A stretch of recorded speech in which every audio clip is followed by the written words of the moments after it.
एक बार फिर से सभी साथियों का स्वागत है। आज की इस क्लास में हम राजस्थान इतिहास के क्वेश्चन, कला संस्कृति के, भूगोल के और इंडिया जीके के एमसीक्यू क्वेश्चनों को कवर करेंगे। मैं आपको बता दूं साथियों, अब की बार सीईटी के एग्ज़ाम में आपको इसी क्लास से क्वेश्चन देखने को मिलेंगे, तो सभी साथी क्लास के अंत तक बने रहेंगे। तो चलिए बिना किसी देरी के क्लास को शुरू करते हैं। आज का हमारा पहला क्वेश्चन देखिए।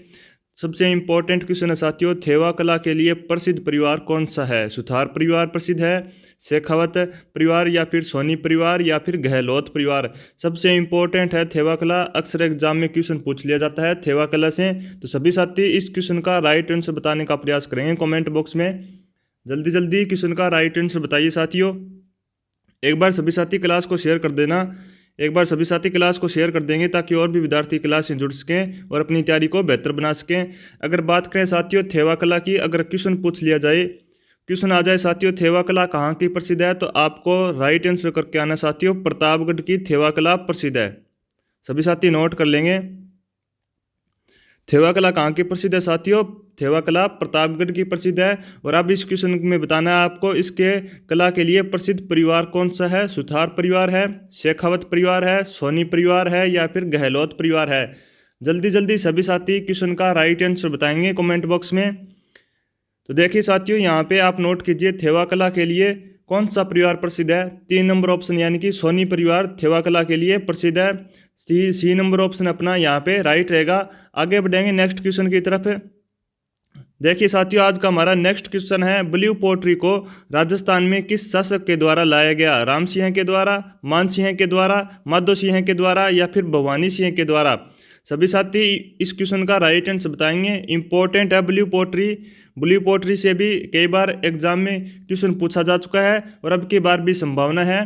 तो देखिए साथियों, ब्लू पोट्री, अगर आपने सीईटी के जो मैंने मॉडल पेपर आपको कवर करवाए थे, अगर आपने उन क्लासों को ध्यानपूर्वक देखा है तो इस क्वेश्चन का आप आंसर बड़ी आसानी से बता सकते हैं, क्योंकि मैंने आपको वहाँ पर ब्लू पोट्री के बारे में संपूर्ण व्याख्या सहित इस क्वेश्चन को हल किया था। तो अब आप इस क्वेश्चन का राइट आंसर बताइए बड़ी आसानी से। बड़ा सरल और बड़ा बेहतरीन क्वेश्चन है साथियों, ब्लू पोट्री को राजस्थान में किस शासक के द्वारा लाया गया? राम सिंह के द्वारा, मान सिंह के द्वारा, माधो सिंह के द्वारा या फिर भवानी सिंह के द्वारा? अगर बात करें साथियों यहाँ पर ब्लू पोट्री की, तो सबसे पहले आपको पता होना चाहिए ब्लू पोट्री मूल रूप से कहाँ की थी। ये भी क्वेश्चन पूछ लिया जाता है। तो ब्लू पोट्री मूल रूप से पर्सिया की थी। पर्सिया के बाद ये अपने लाहौर आती है, सबसे पहले लाहौर आती है और फिर अपने ये आमेर रियासत में आती है। कहाँ पर आती है साथियों? ये अपना आमेर रियासत में ब्लू पोट्री आने का क्रम है। मूल रूप से पर्सिया की, फिर आते हैं अपने लाहौर में आती है, फिर अपने आमेर रियासत में आती है। और आमेर रियासत में कौन लेकर आता है ये भी आप नोट कर लेंगे, मान सिंह प्रथम के द्वारा। मान सिंह प्रथम के द्वारा आमेर रियासत के अंदर ब्लू पोट्री को लाया जाता है। तो ये इसका क्रम है, अक्सर क्वेश्चन पूछ लिया जाता है। अब आपको बताना है राजस्थान में, सबसे इंपॉर्टेंट क्वेश्चन को ध्यानपूर्वक पढ़ेंगे। राजस्थान में किस शासक के द्वारा ब्लू पोट्री को लाया गया? तो नोट कीजिए साथियों, यहाँ पे अपना राइट आंसर रहेगा ऑप्शन 1 यानी कि राम सिंह के द्वारा ब्लू पोट्री को राजस्थान में लाया गया। सबसे इंपॉर्टेंट है, अगर आपने अभी तक सीईटी के मॉडल पेपरों को कवर नहीं किया तो जरूर मॉडल पेपर देख लेना साथियों, क्योंकि एग्जाम की दृष्टि से मॉडल पेपर इंपॉर्टेंट है। आगे बढ़ेंगे। आज का हमारा नेक्स्ट क्वेश्चन साथियों, क्वेश्चन है, कपड़े पर मोम की परत चढ़ाकर चित्र बनाने को क्या कहा जाता है? वार्तिक कहा जाता है, मोलेला कहा जाता है, पान्य कहा जाता है या फिर फड़ कहा जाता है? सभी साथी इस क्वेश्चन का राइट आंसर बताएंगे। कपड़े पर मोम की परत चढ़ाकर चित्र बनाने को क्या कहते हैं? अगर आपको क्लास पसंद आ रही है तो एक बार सभी साथी क्लास को लाइक कर दीजिए और शेयर कर दीजिए ज़्यादा से ज़्यादा। सभी साथी क्लास को शेयर करेंगे। बताइए साथियों, कपड़े पर मोम की परत चढ़ाकर चित्र बनाने को क्या कहा जाता है? सभी साथी इस क्वेश्चन का राइट आंसर बताएंगे। देखिए साथियों, इससे एक संबंधित क्वेश्चन और पूछा जाता है, तो उसको भी ध्यानपूर्वक आप नोट कर लेंगे। अगर बात करें साथियों यहाँ पे पिछवाइयाँ चित्रण की, ये भी क्वेश्चन अक्सर पूछा जाता है। अगर आपसे पिछवाइयाँ चित्रण पूछ लिया जाए तो नोट कर लेना साथियों, पिछवाइयाँ चित्रण कहाँ का प्रसिद्ध है? तो नाथ द्वारा का पिछवाइयाँ चित्रण प्रसिद्ध है। सबसे इंपॉर्टेंट क्वेश्चन पूछे जाने की संभावना है अब की बार सीईटी के एग्जाम में। पिछवाइयाँ चित्रण कहाँ का प्रसिद्ध है? नाथ द्वारा का है। और पिछवाइयाँ चित्रण होता क्या है, तो ये भी आप नोट कर लेना। कपड़े पर भगवान श्री कृष्ण, कपड़े पर भगवान श्री कृष्ण की, सभी साथी नोट कर लेंगे, भगवान श्री कृष्ण की बाल लीलाओं का, सबसे इंपॉर्टेंट है, कपड़े पर भगवान श्री कृष्ण की बाल लीलाओं का चित्रण करना क्या कहलाता है साथियों? पिछवाइयाँ चित्रण कहलाता है। यह भी आप नोट कर लेंगे। और नाथ द्वारा का अपने पिछवाइयाँ चित्रण प्रसिद्ध है। अब इस क्वेश्चन का राइट आंसर बताएंगे। कपड़े पर मोम की परत चढ़ाकर चित्र बनाने को क्या कहते हैं? 4 ऑप्शन आपके सामने है। सभी साथी इस क्वेश्चन का राइट आंसर बताएंगे। तो नोट कीजिए साथियों, यहाँ पे अपना 3 नंबर ऑप्शन का राइट रहेगा, ऑप्शन 1, यानी कि वार्तिक कला। कपड़े पर मोम की परत चढ़ाकर चित्र बनाने को क्या कहते हैं? वार्तिक कला कहा जाता है। पिछवाइयाँ कला भी अपने पिछवाइयाँ चित्रण मैंने आपको बता दिया है, नोट कर लेना, इंपॉर्टेंट है। अब की बार क्वेश्चन पूछे जाने की संभावना है। आगे बढ़ेंगे फिर नेक्स्ट क्वेश्चन की तरफ। आज का हमारा नेक्स्ट क्वेश्चन है, नमदा का उत्पादन होता है टोंक में, बूंदी में, जयपुर में या फिर अजमेर में? अगर क्वेश्चन अच्छे लग रहे हैं तो एक बार सभी साथी क्लास को लाइक कर दीजिएगा। मॉडल पेपर देखना मत भूलिएगा साथियों, और क्लास के अंत तक बने रहने का प्रयास करेंगे, क्योंकि मैं आपको बता दूं जो सीईटी की अपनी एग्जाम है साथियों, इसके अंदर जो भी एग्जाम में आपको क्वेश्चन पूछे जाएंगे एमसी क्वेश्चन के रूप में, वो आपको इसी क्लास में देखने को मिलेंगे। तो सभी साथी क्लास के अंत तक बने रहेंगे। ध्यानपूर्वक क्लास को देखिए साथियों, और इस क्वेश्चन का राइट आंसर बताने का प्रयास कीजिए। नमदा का उत्पादन होता है टोंक में, बूंदी में, जयपुर में या फिर अजमेर में? एक बार सभी साथी क्लास को शेयर कर दीजिए। तो नोट कीजिए साथियों, इस क्वेश्चन का राइट आंसर बताने का प्रयास करेंगे। अगर बात करें साथियों यहाँ पे 3 नंबर ऑप्शन की, जयपुर की बात करें तो सभी साथी ध्यानपूर्वक सुनेंगे। अगर बात करें साथियों जयपुर की, तो जयपुर के गलीचे प्रसिद्ध है। ये भी आपको पता होना चाहिए, क्वेश्चन पूछा जा सकता है कि गलीचे कहाँ के प्रसिद्ध है, तो जयपुर के गलीचे प्रसिद्ध है। और साथ में जयपुर के साथ साथ में बीकानेर के भी गलीचे प्रसिद्ध है, जो जेल में बनाए जाते हैं। बीकानेर के जेल के गलीचे प्रसिद्ध है, ये भी आपको नोट कर लेना है। जयपुर के गलीचे के साथ साथ जयपुर के गलीचे भी फेमस है, जो जेल में बनाए जाते हैं। अब बात करें साथियों नमदा का उत्पादन कहाँ पर होता है, तो नोट कीजिए साथियों, 1 नंबर ऑप्शन अपना राइट रहेगा, टोंक के अंदर नमदा का उत्पादन होता है। आगे बढ़ेंगे। आज की इस क्लास के अंदर मैं आपको बता दूं साथियों, इसमें लगभग अपन 60 एमसीक्यू क्वेश्चन कवर करेंगे। राजस्थान जीके के टॉप एमसीक्यू क्वेश्चन सेलेक्ट किए गए साथियों एग्जाम के लिए। तो सभी साथी इंपॉर्टेंट, सभी साथी ध्यानपूर्वक क्लास को देखेंगे। सारे क्वेश्चन इंपॉर्टेंट है, किसी न किसी एग्जाम में पूछे हुए क्वेश्चन है और अब की बार आने की भी संभावना है। बताइए साथियों, आज का हमारा नेक्स्ट क्वेश्चन, मथेरन किस जिले की प्रसिद्ध लोक कला है? जोधपुर की, चूरू की, बीकानेर की या फिर उदयपुर की? आपको बताना है मथेरन किस जिले की प्रसिद्ध लोक कला है। अगर बात करें साथियों यहाँ पर 3 नंबर ऑप्शन की, बीकानेर की बात करें तो सभी साथी ध्यानपूर्वक सुनेंगे। बीकानेर की उस्तकला फेमस है, सभी साथी नोट कर लेंगे। बीकानेर की उस्तकला प्रसिद्ध है, ये भी आपको पता होना चाहिए। अक्सर एग्जाम में पूछ लिया जाता है कि उस्तकला का संबंध कौन से जिले से है, तो अपना राइट आंसर रहेगा बीकानेर। अब बताइए मथेरन किस जिले की प्रसिद्ध लोक कला है? अगर बात करें मथेरन की, तो ये अपना राइट आंसर रहेगा 3 नंबर ऑप्शन, यानी कि मथेरन भी बीकानेर जिले की प्रसिद्ध लोक कला है। आगे बढ़ेंगे। इंपॉर्टेंट क्वेश्चन आज का हमारा नेक्स्ट क्वेश्चन है साथियों, उस्ताद कहलाने वाले चित्रकारों ने भित्ति चित्र किस नगर में बनाए हैं? चूरू में, अजमेर में, जोधपुर में या फिर बीकानेर में? सभी साथी इस क्वेश्चन का राइट आंसर बताएंगे। तो नोट कीजिए साथियों, यहाँ पे अपना राइट आंसर रहेगा 4 नंबर ऑप्शन, यानी कि बीकानेर। 4 नंबर ऑप्शन अपना राइट है। आगे बढ़ेंगे नेक्स्ट क्वेश्चन की तरफ, जो कि इंपॉर्टेंट क्वेश्चन है। जोधपुर के जसवंत थड़ा का निर्माण रिक्त स्थान किसने करवाया? महाराजा सरदार सिंह ने, महाराजा हनुमंत सिंह ने, महाराजा उमेद सिंह ने या फिर महाराजा जसवंत सिंह द्वितीय ने? आपको बताना है जोधपुर में जो जसवंत थड़ा है, इसका निर्माण किसके द्वारा करवाया जाता है? अगर बात करें साथियों यहाँ पर जसवंत थड़ा की, तो नोट कर लेना, आपसे क्वेश्चन पूछा जा सकता है उपनाम के रूप में। जसवंत थड़ा का अगर आपको उपनाम पूछा जाए तो नोट कर लेना साथियों, जसवंत थड़ा को राजस्थान का ताजमहल कहते हैं। क्या कहते हैं साथियों? राजस्थान का ताजमहल जसवंत थड़ा को कहा जाता है, ये आप नोट कर लेंगे। एक बार सभी साथी रिपीट करेंगे, जसवंत थड़ा को राजस्थान का ताजमहल कहते हैं। कमेंट बॉक्स में मुझे लिख के बताइए साथियों, जसवंत थड़ा को क्या कहा जाता है? तो जसवंत थड़ा को राजस्थान का ताजमहल कहा जाता है। उम्मीद करता हूं सभी साथियों को क्वेश्चन समझ में आ रहे होंगे। तो बताइए साथियों, अब इस क्वेश्चन का राइट आंसर बताएंगे। जोधपुर के जसवंत थड़ा का निर्माण किसके द्वारा करवाया जाता है? तो नोट कीजिए साथियों, यहाँ पे अपना 1 नंबर ऑप्शन राइट रहेगा, महाराजा सरदार सिंह। महाराजा सरदार सिंह के द्वारा जोधपुर के जसवंत थड़ा का निर्माण करवाया जाता है और जिसे जसवंत थड़ा को राजस्थान का ताजमहल कहा जाता है। इंपॉर्टेंट क्वेश्चन है, पूछे जाने की संभावना है अब की बार। तो सभी साथी इस क्वेश्चन का राइट आंसर नोट कर लेंगे। 1 नंबर ऑप्शन अपना राइट है। एक बार सभी साथी क्लास को शेयर कर दीजिए ताकि और भी विद्यार्थी क्लास से जुड़ सके। हमारा नेक्स्ट क्वेश्चन साथियों, राजस्थान के किस संप्रदाय के लोक पुरुषों के द्वारा अग्नि नृत्य किया जाता है। अग्नि नृत्य इंपॉर्टेंट है, क्वेश्चन पूछा जाता है अग्नि नृत्य से। दादू पंथ, जसनाती सिद्ध संप्रदाय, राम स्नेही संप्रदाय या फिर बिश्नोई संप्रदाय, किस संप्रदाय के लोक पुरुषों द्वारा अग्नि नृत्य किया जाता है। सभी साथी इस क्वेश्चन का राइट आंसर बताएंगे। तो नोट कीजिए साथियों, अग्नि नृत्य अपने जसनाती संप्रदाय के द्वारा किया जाता है। 2 नंबर ऑप्शन अपना राइट रहेगा, यहाँ पे नोट कर लेना साथियों। आगे बढ़ेंगे, जल्दी जल्दी क्वेश्चनों का आंसर बताएंगे। क्वेश्चन साथियों, बूंदी एवं कोटा क्षेत्र में कौन सी बोली बोली जाती है। बूंदी एवं कोटा क्षेत्र में कौन सी बोली बोली जाती है। बागड़ी बोली बोली जाती है, मेवाती बोली, हाड़ौती या फिर ब्रज। सभी साथी राइट आंसर बताएंगे कमेंट बॉक्स में।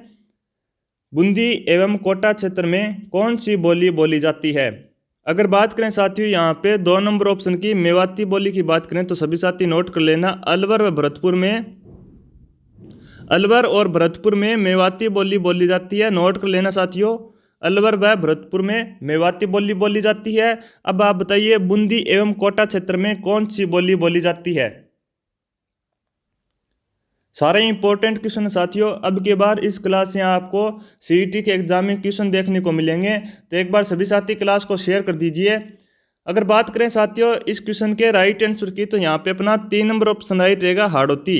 सभी साथी नोट कर लेंगे, 3 नंबर ऑप्शन अपना राइट है। फिर आगे बढ़ेंगे, नेक्स्ट क्वेश्चन है साथियों आज का हमारा, गंभीरी तथा बेडच नदियों के संगम पर कौन सा किला स्थित है। सभी साथी इस क्वेश्चन का राइट आंसर बताएंगे। गंभीरी तथा बेडच नदियों के संगम पर कौन सा किला है। कुंभलगढ़ का किला है, टोडगढ़ का किला है, चित्तौड़गढ़ किला है या फिर रणथंभौर का किला है। सभी साथी इस क्वेश्चन का राइट आंसर बताएंगे।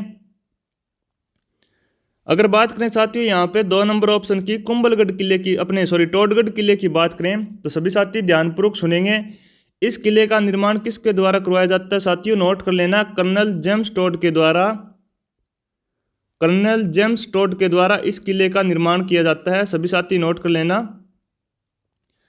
टोडगढ़ किले का निर्माण कर्नल जेम्स टोड के द्वारा करवाया जाता है। और 4 नंबर ऑप्शन रणथंभौर किले की बात करें तो सबसे इंपॉर्टेंट इसके बारे में क्वेश्चन पूछा जाता है। इसके बारे में एक अबुल फजल का स्टेटमेंट है साथियों, नोट कर लेना। अबुल फजल ने इस किले के बारे में क्या कहा है तो सभी साथी नोट करेंगे। अब की बार यह क्वेश्चन एग्जाम में आने की संभावना है, तो नोट कीजिए साथियों। अबुल फजल ने रणथंभौर किले के बारे में कहा है कि बाकी सब दुर्ग, सभी साथी नोट कर लेंगे, बाकी सब दुर्ग, उम्मीद करता हूँ सभी साथियों को समझ में आ रहा होगा, बाकी सब दुर्ग नंगे हैं, जबकि सभी साथी नोट करेंगे। सभी साथी एक बार मैं दोबारा से इसको बताता हूँ आपको, नोट करेंगे तब तक सभी साथी। एक बार इसको छोटा कर लेते हैं थोड़ा।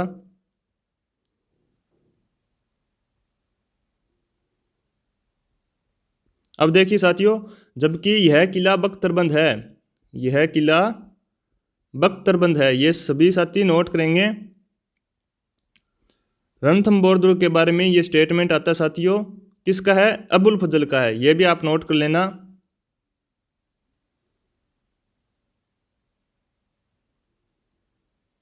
नोट कीजिए साथियों इस क्वेश्चन को। फिर आगे बढ़ेंगे,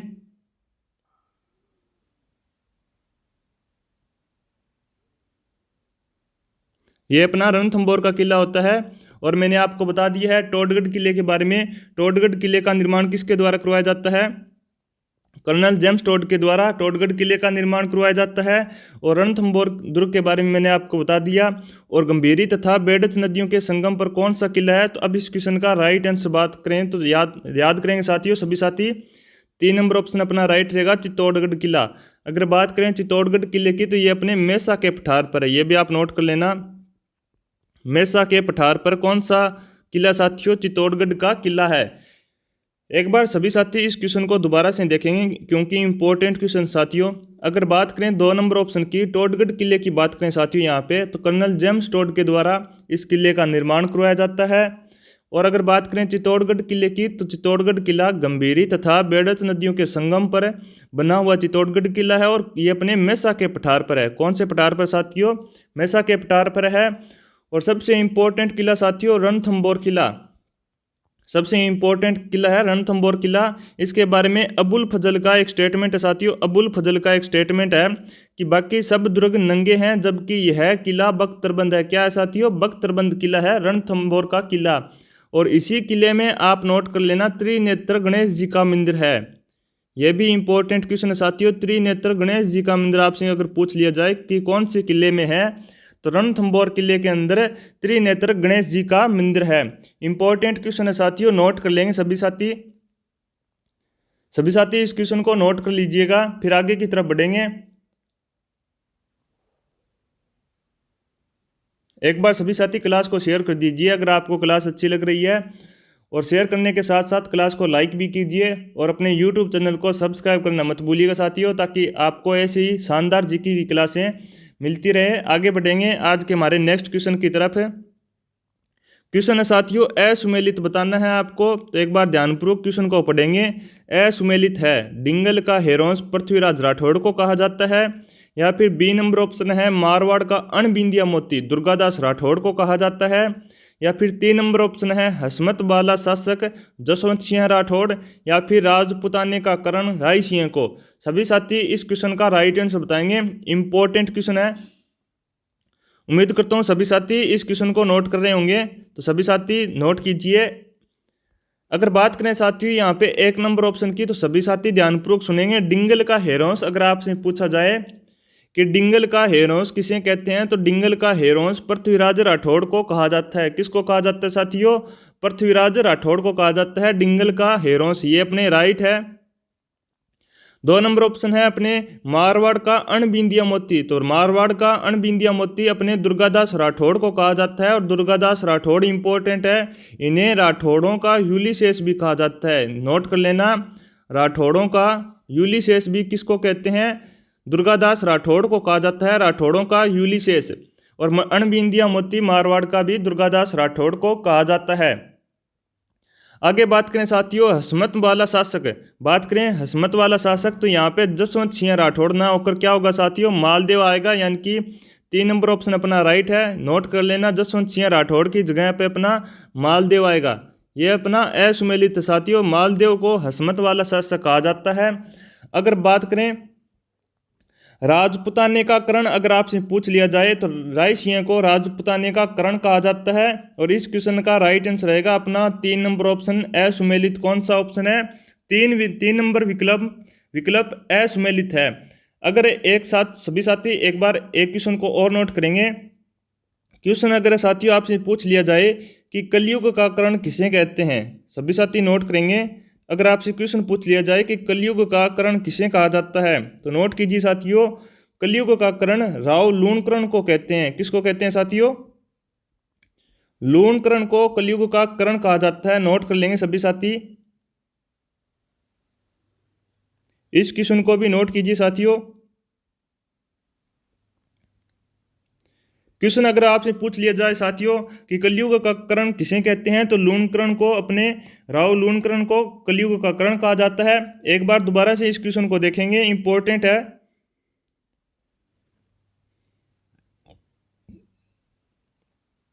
अगर साथियों आपसे उपनाम पूछा जाए पृथ्वीराज राठौड़ का, तो उपनाम में डिंगल का हेरोंस किसको कहते हैं? पृथ्वीराज राठौड़ को कहते हैं। और ये अपने 1 नंबर विकल्प है वो सही सुमेलित है।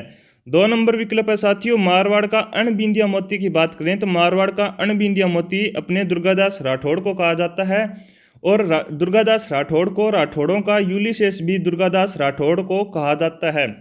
अगर बात करें 4 नंबर ऑप्शन की, अगर राजपुताने का करण आपसे पूछा जाए, तो राजपुताने का करण राय सिंह को कहते हैं। किसको कहते हैं? राय सिंह को राजपुताने का करण कहते हैं। और एक अलग से क्वेश्चन पूछ लिया जाए कि कलयुग का करण किसे कहा जाता है, तो कलयुग का करण साथियों लूणकरण को कहा जाता है। करण 3 नंबर ऑप्शन देखेंगे सभी साथी, हसमत वाला शासक यहाँ पर असुमेलित साथियों हसमत वाला शासक किसको कहते हैं? मालदेव को हसमत वाला शासक कहा जाता है। जसवंत सिंह राठौड़ यहाँ पे गलत है, तो अपना राइट आंसर रहेगा साथियों 3 नंबर ऑप्शन। सभी साथी नोट कर लेंगे। फिर आगे की तरफ बढ़ेंगे। उम्मीद करता हूँ सभी साथियों को यह क्वेश्चन समझ में आया होगा। अगर क्लास अच्छी लग रही है तो एक बार सभी साथी क्लास को लाइक कीजिए साथियों, और ज़्यादा से ज़्यादा शेयर कर दीजिए। अपन इस क्लास के ऊपर लाइक का टारगेट रखते हैं साथियों। उम्मीद करता हूँ 500 लाइक का टारगेट आप इस क्लास के ऊपर कंप्लीट कर देंगे, क्योंकि आपके सामने बड़ी मेहनत करके साथियों आपके सामने राजस्थान जीके के एमसीक्यू क्वेश्चन लेकर आया हूँ। जब की बार सीईटी के एग्जाम में आपको 40% का क्राइटेरिया बड़ी आसानी से कवर करवा देंगे। तो आपका इतना हक बनता है कि आप इस क्लास के ऊपर 500 लाइक का टारगेट पूरा कर देंगे जब तक अपनी ये क्लास खत्म होती है। इस क्लास में हम लगभग राजस्थान जीके के 60 क्वेश्चन कवर करेंगे। अभी हमारा यह 11 नंबर का क्वेश्चन चल रहा है। तो सभी साथी जब तक 60 क्वेश्चन कंप्लीट हो तब तक आप इस क्लास के ऊपर 500 लाइक का टारगेट पूरा कर देना।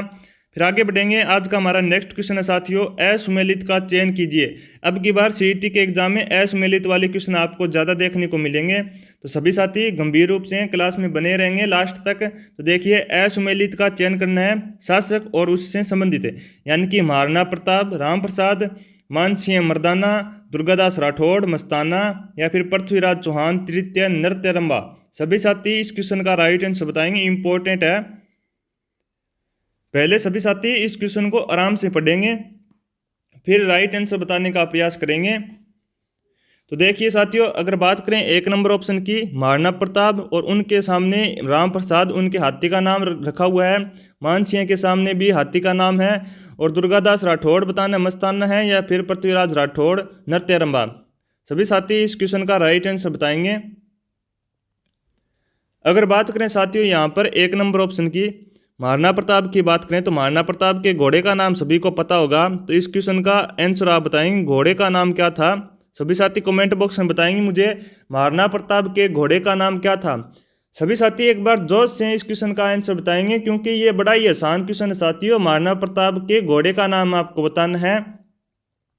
अगर आपने थोड़ा बहुत भी राजस्थान जीके को पढ़ा है तो आपको इस क्वेश्चन का राइट आंसर पता होगा, क्योंकि यह क्वेश्चन अपने बचपन से पढ़ते आ रहे हैं कि महाराणा प्रताप के घोड़े का क्या नाम था। तो नोट कीजिए साथियों, महाराणा प्रताप के घोड़े का नाम था चेतक। सबसे इंपॉर्टेंट है, सरल सा क्वेश्चन कई बार एग्जाम में पूछ लिया जाता है कि महाराणा प्रताप के घोड़े का नाम बताइए। तो यहाँ पे अपने महाराणा प्रताप के घोड़े का नाम रहेगा चेतक। नोट कर लेना साथियों। अगर बात करें साथियों वापस से 1 नंबर ऑप्शन की, महाराणा प्रताप के घोड़े का नाम मैंने आपको बता दिया चेतक है। अगर बात करें हाथी की, तो हाथी का नाम क्या था साथियों? राम प्रसाद महाराणा प्रताप के हाथी का नाम था। नोट करेंगे सभी साथी, जो मैं आपको क्वेश्चन के साथ साथ व्याख्या के रूप में बता रहा हूँ। तो महाराणा प्रताप के हाथी का नाम क्या था साथियों? नोट कर लेना, राम प्रसाद हाथी का नाम था। क्या था? हाथी का नाम था। नोट कर लेना। बी नंबर ऑप्शन को देखें, मानसिंह की बात करें तो मानसिंह का हाथी का नाम क्या था? मर्दाना नाम था हाथी का नाम। ये भी अपने हाथी का नाम है मर्दाना। मानसिंह का हाथी का नाम था मर्दाना। आगे देखें, पृथ्वीराज चौहान तृतीय की बात करें तो इनके घोड़े का नाम था साथियों नृत्यरंबा। क्या था? नृत्यरंबा घोड़े का नाम था। ये भी आप नोट कर लेना। अगर बात करें साथियों यहाँ पे 3 नंबर ऑप्शन दुर्गादास राठौड़ की बात करें, तो दुर्गादास राठौड़ यहाँ पे असुमेलित है। तो सभी साथी नोट कर लेंगे दुर्गादास राठौड़ को। यहाँ पे अपना राइट आंसर रहेगा दुर्गादास राठौड़। अगर बात करें मस्ताने की जगह दुर्गादास राठौड़ में अपना राइट रहेगा अरबुद। इनके घोड़े का नाम था साथियों अरबुद। दुर्गादास राठौड़ के घोड़े का नाम था। नोट कर लेना।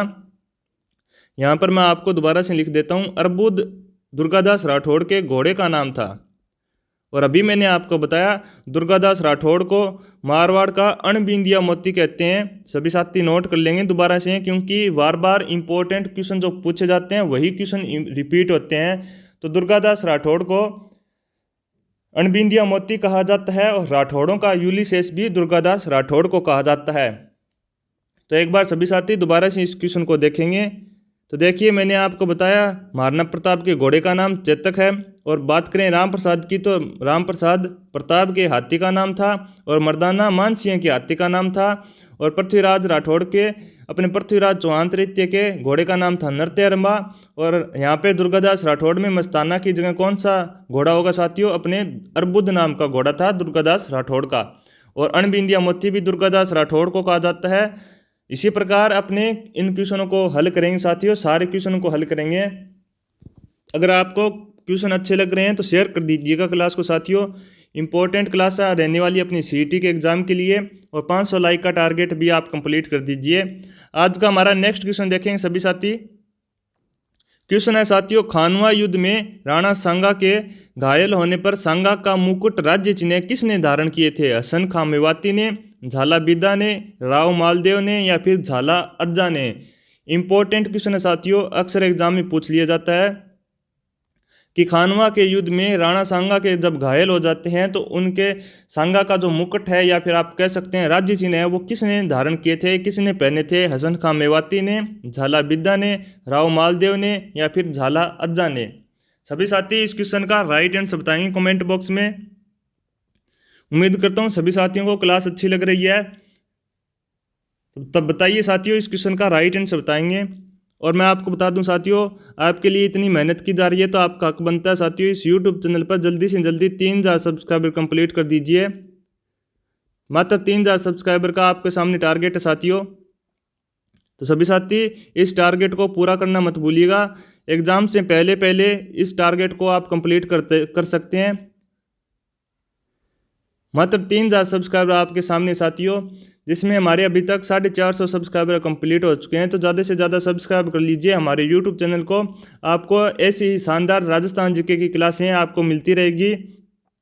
और मैं आपको बता दूं, जब अपने 3000 सब्सक्राइबर कंप्लीट हो जाते हैं तो अपनी जो थ्योरी की क्लासें चल रही है राजस्थान की चित्रकला की और राजस्थान की प्रमुख झीलें की कंप्लीट हो चुकी है।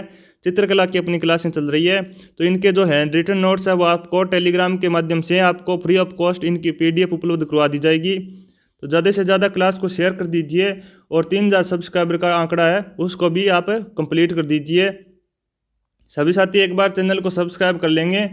मैं देख रहा हूँ सभी साथी, क्योंकि आपको मैं बता दूं हमारी क्लास को देखते तो ज़्यादा लोग हैं लेकिन सब्सक्राइबर नहीं कर रहे हैं सभी साथी, क्योंकि उनमें से 500 में से आधे 200-250 जने हैं वो ही सब्सक्राइब कर रहे हैं, बाकी के 200-250 सब्सक्राइब नहीं कर रहे हैं। तो ज़्यादा से ज़्यादा क्लास को शेयर कर दीजिए और सब्सक्राइब भी कर लीजिए ताकि आपको राजस्थान जीके ऐसे ही पढ़ते रहें। तो देखिए साथियों, इस क्वेश्चन का राइट आंसर बताने का प्रयास करेंगे सभी साथी। खानवा युद्ध में सांगा के घायल हो जाने पर सांगा का मुकुट किसने धारण किया? तो सभी साथी नोट कीजिए, यहाँ पे अपना 4 नंबर ऑप्शन राइट रहेगा, झाला अज्जा।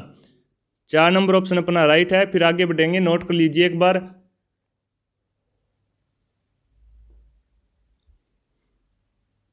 आगे बढ़ेंगे, आज का हमारा नेक्स्ट क्वेश्चन देखिए साथियों, ये आप वापस से देख सकते हैं। असुमेलित वाला क्वेश्चन वापस से आ गया है। आपको बताना है असुमेलित सभ्यता स्थल और एक तरफ है उनके खोजकर्ता। क्या कालीबंगा सभ्यता की खोज अमलानंद घोष ने की, या फिर आहड़ की अक्षय कीर्ति व्यास के द्वारा, या फिर गणेश्वर सभ्यता की रतन चंद्र अग्रवाल ने की खोज, या फिर बेराट की राखलदास बनर्जी ने की? सभी साथी इस क्वेश्चन का राइट आंसर बताएंगे। असुमेलित विकल्प का आपको चयन करना है। अगर बात करें साथियों यहाँ पर राइट आंसर की, तो 4 नंबर ऑप्शन राइट रहेगा, यानी कि विराट राखलदास बनर्जी। यानी कि अगर बात करें विराट सभ्यता की खोज किसने की, तो सभी साथी नोट कर लेंगे, राखलदास बनर्जी की जगह अपना दयाराम साहनी इसका राइट आंसर रहेगा। क्या राइट रहेगा साथियों? दयाराम साहनी ने विराट सभ्यता की खोज की। तो सभी साथी नोट कर लेंगे। इंपॉर्टेंट क्वेश्चन है साथियों। कालीबंगा सभ्यता की खोज किसने की साथियों? अमलानंद घोष ने की। आहड़ की अक्षय कीर्ति व्यास के द्वारा की जाती है, और गणेश्वर सभ्यता की रतन चंद्र अग्रवाल ने खोज की थी। यह अपने क्वेश्चन इसी प्रकार संपूर्ण व्याख्या सहित क्लास को संपूर्ण व्याख्या सहित सभी क्वेश्चनों को कवर करेंगे, तो बने रहेंगे क्लास में। आगे देखेंगे, आज का हमारा नेक्स्ट क्वेश्चन साथियों, मेवाड़ के उन 3 शासकों का नाम बताइए जो अकबर के समकालीन थे। समकालीन थे, ये वाला क्वेश्चन भी पूछा जाता है कई बार। तो अब आपको बताना है इस क्वेश्चन में अकबर के 3 शासक कौन थे। तो उनका नाम है साथियों, 1 नंबर ऑप्शन है आपके सामने, करण सिंह थे, उदय सिंह थे, या फिर जगत सिंह प्रथम थे। 2 नंबर ऑप्शन है राणा करण सिंह, राज सिंह, जगत सिंह प्रथम। 3 नंबर ऑप्शन है उदय सिंह, महाराणा प्रताप, अमर सिंह प्रथम, या फिर 4 नंबर ऑप्शन है राज सिंह, जगत सिंह प्रथम और करण सिंह। सभी साथी एक बार इस क्वेश्चन को आराम से पढ़ेंगे, फिर राइट आंसर बताने का प्रयास करेंगे। जल्दबाजी नहीं करनी है किसी को, क्योंकि जल्दबाजी में अक्सर क्वेश्चन गलत हो जाता है। तो आपको सभी साथियों को राइट आंसर बताना है इस क्वेश्चन का। सभी साथियों को सीईटी का एग्ज़ाम देने जाना है साथियों। सीईटी का अपने सीईटी का एग्ज़ाम देने जाना है और 40% का क्राइटेरिया बड़ी आसानी से आप इस क्लास से कवर कर सकेंगे और नेगेटिव मार्किंग भी नहीं है अब की बात। तो सभी साथी ज़रूर सभी साथी सीईटी का एग्ज़ाम देंगे। बताइए साथियों, इस क्वेश्चन का राइट आंसर बताइए। अकबर के समकालीन 3 शासक कौन कौन थे, उनका नाम आपको बताना है। सभी साथी नोट करेंगे, इस क्वेश्चन का अपना राइट आंसर रहेगा 3 नंबर ऑप्शन, यानी कि उदय सिंह, महाराणा प्रताप और अमर सिंह प्रथम अकबर के समकालीन थे, यानी कि 6 नंबर ऑप्शन अपना राइट रहेगा। 3 नंबर ऑप्शन अपना राइट है। उदय सिंह, महाराणा प्रताप और अमर सिंह प्रथम अकबर के समकालीन थे। अकबर के समकालीन 3 शासक थे, उदय सिंह, महाराणा प्रताप, अमर सिंह प्रथम। बार बार रिपीट करेंगे सभी साथी इस क्वेश्चन को, क्योंकि इंपॉर्टेंट है और अब की बार एग्जाम में पूछे जाने की संभावना है। सभी साथी नोट कर लेंगे, फिर आगे बढ़ेंगे। सभी साथी नोट करेंगे, आगे बढ़ेंगे साथियों। आज का हमारा नेक्स्ट क्वेश्चन देखिए। क्वेश्चन है, गंग नहर कौन सी नदी से निकलती है? गंगा नदी से, व्यास नदी से, सतलज नदी से या फिर सावी नदी से? सभी साथी बताएंगे गंग नहर कौन सी नदी से निकलती है। अगर बात करें साथियों गंग नहर की, तो सभी साथी नोट कीजिए, अपने 3 नंबर ऑप्शन राइट रहेगा, यानी कि सतलज नदी से गंग नहर निकलती है। कौन सी नदी से निकलती है साथियों? सतलज नदी से, यानी कि 3 नंबर ऑप्शन अपना यहाँ पे राइट रहेगा। फिर आगे बढ़ेंगे। एक बार सभी साथी क्लास को शेयर कर दीजिए और हमारी यूट्यूब चैनल को भी सब्सक्राइब कर लीजिए। अपने यूट्यूब चैनल का नाम है स्मार्ट क्लासेज एकेडमी के नाम से अपना यूट्यूब चैनल है, जहां पर आपको free of cost Rajasthan GK के क्वेश्चन, एमसी क्वेश्चन या फिर थ्योरी की जो भी क्लासें हैं वो आपको फ्री ऑफ कॉस्ट मिलती रहें। और जो आपको सीईटी के मैंने मॉडल पेपर करवाए साथियों, उन मॉडल पेपरों को देखना मत भूलिएगा और ज़्यादा से ज़्यादा क्लास को शेयर कर दीजिए और 3000 सब्सक्राइबर का आंकड़ा आप जल्दी पहुँचा दें साथियों एग्ज़ाम से पहले, ताकि मेरा भी मोटिवेशन बना रहे। इस यूट्यूब चैनल पर आप 3000 सब्सक्राइबर जल्दी से कंप्लीट कर दीजिए। तो देखिए साथियों, दोबारा से इस क्वेश्चन पर लौटते हैं। क्वेश्चन है साथियों आज का हमारा, इंदिरा गांधी नहर की मुख्य नहर की लंबाई आपको बताना है। क्वेश्चन है साथियों, दोबारा से देखेंगे। इंदिरा गांधी नहर की मुख्य नहर की लंबाई आपको बताना है। क्या 204 किलोमीटर है, क्या 445 किलोमीटर है, क्या 248 किलोमीटर है या फिर 649 किलोमीटर है?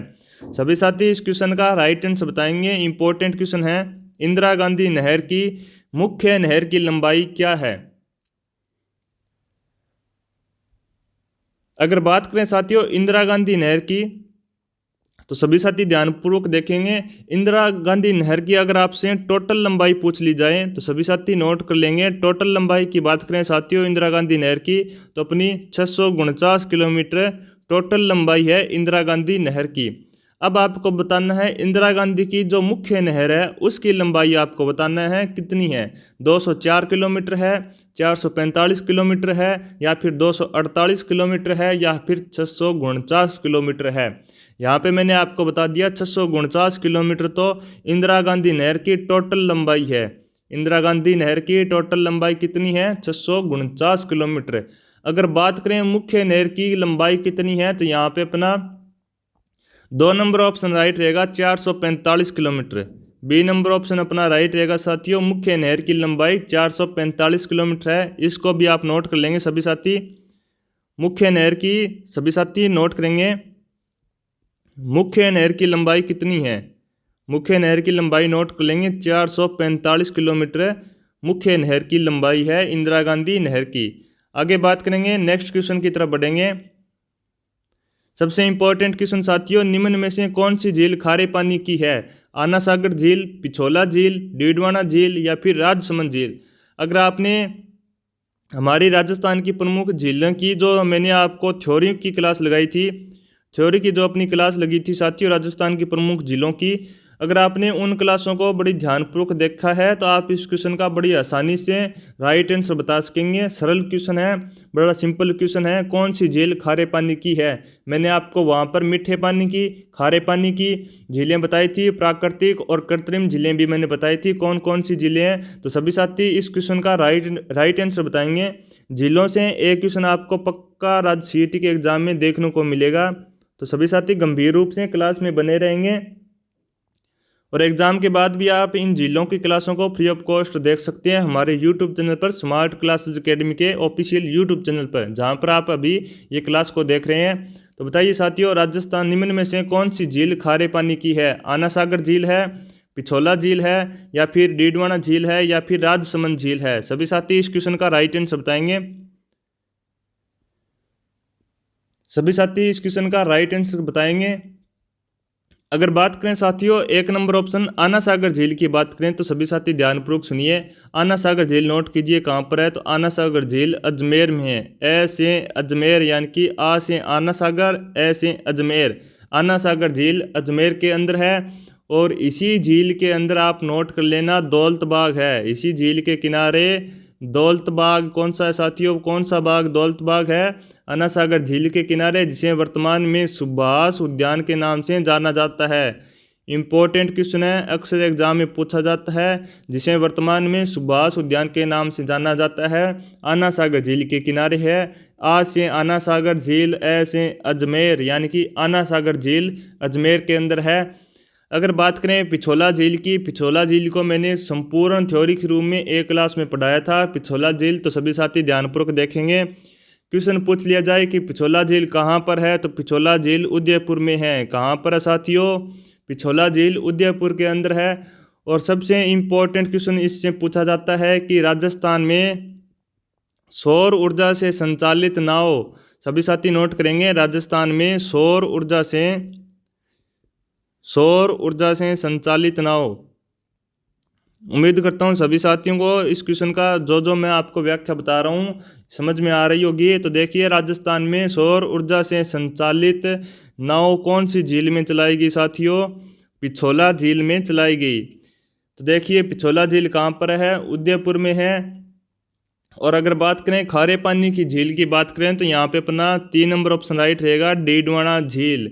डीडवाना के अंदर डीडवाना झील है, जो खारे पानी की झील है। एक बार दोबारा से देखेंगे सभी साथी, तो यहाँ पे मैंने बताया साथियों आना सागर झील मैंने बताया कहाँ पर है, अजमेर के अंदर आना सागर झील है। और इसी झील के किनारे दौलत बाग है, जिसे वर्तमान में सुभाष उद्यान के नाम से जाना जाता है। किस नाम से जाना जाता है साथियों? सुभाष उद्यान के नाम से जाना जाता है।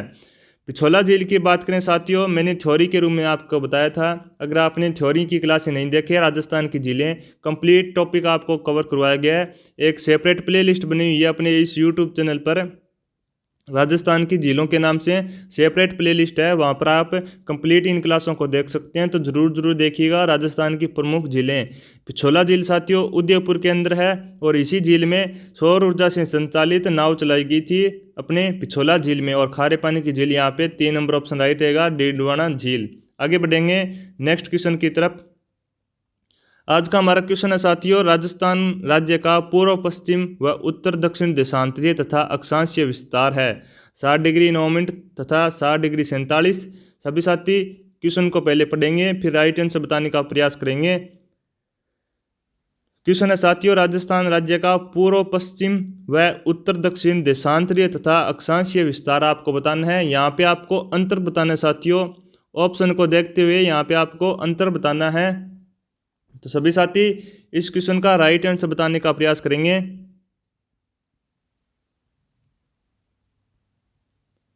तो देखिए साथियों, अगर अक्षांशीय और देशांतरीय स्थिति की बात करें राजस्थान की, तो सभी साथी नोट कर लेंगे।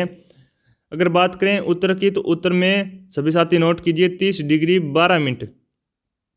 सभी साथी नोट कर लेंगे, उत्तर में 30 डिग्री 12 मिनट और दक्षिण में 23 डिग्री 3 मिनट। और अगर बात करें पूर्व की, तो यहाँ पे अपना 69 डिग्री, सभी साथी नोट करें 69 डिग्री 30 मिनट।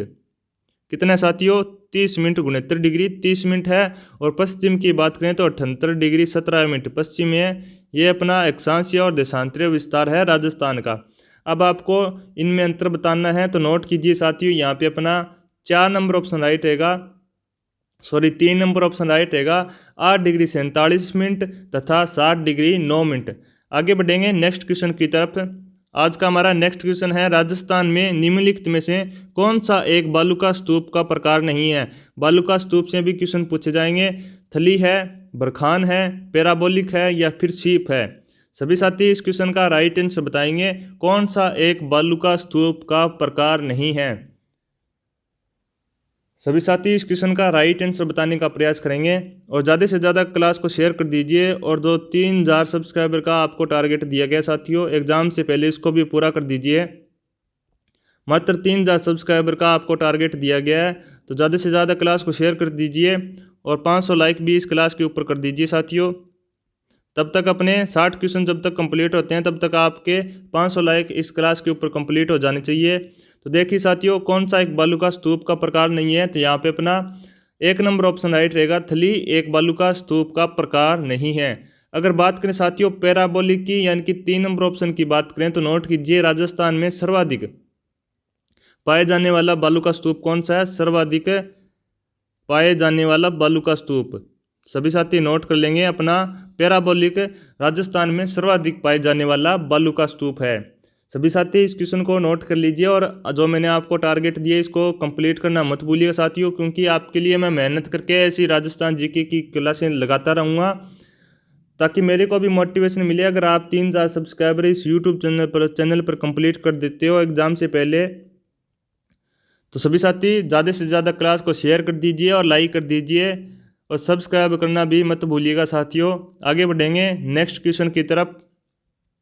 आज का हमारा नेक्स्ट क्वेश्चन देखिए साथियों, जल झूलनी एकादशी मनाई जाती है कार्तिक शुक्ल एकादशी को, चैत्र कृष्ण एकादशी को, 3 नंबर ऑप्शन है माघ कृष्ण एकादशी को या फिर भाद्रपद शुक्ल एकादशी को। सभी साथी बताएंगे जल झूलनी एकादशी मनाई जाती है। सारे इंपॉर्टेंट क्वेश्चन है साथियों। अब की बार सीईटी के एग्ज़ाम में आपको इसी क्लास से राजस्थान जीके के क्वेश्चन देखने को मिलेंगे, तो सभी साथी क्लास में बने रहेंगे।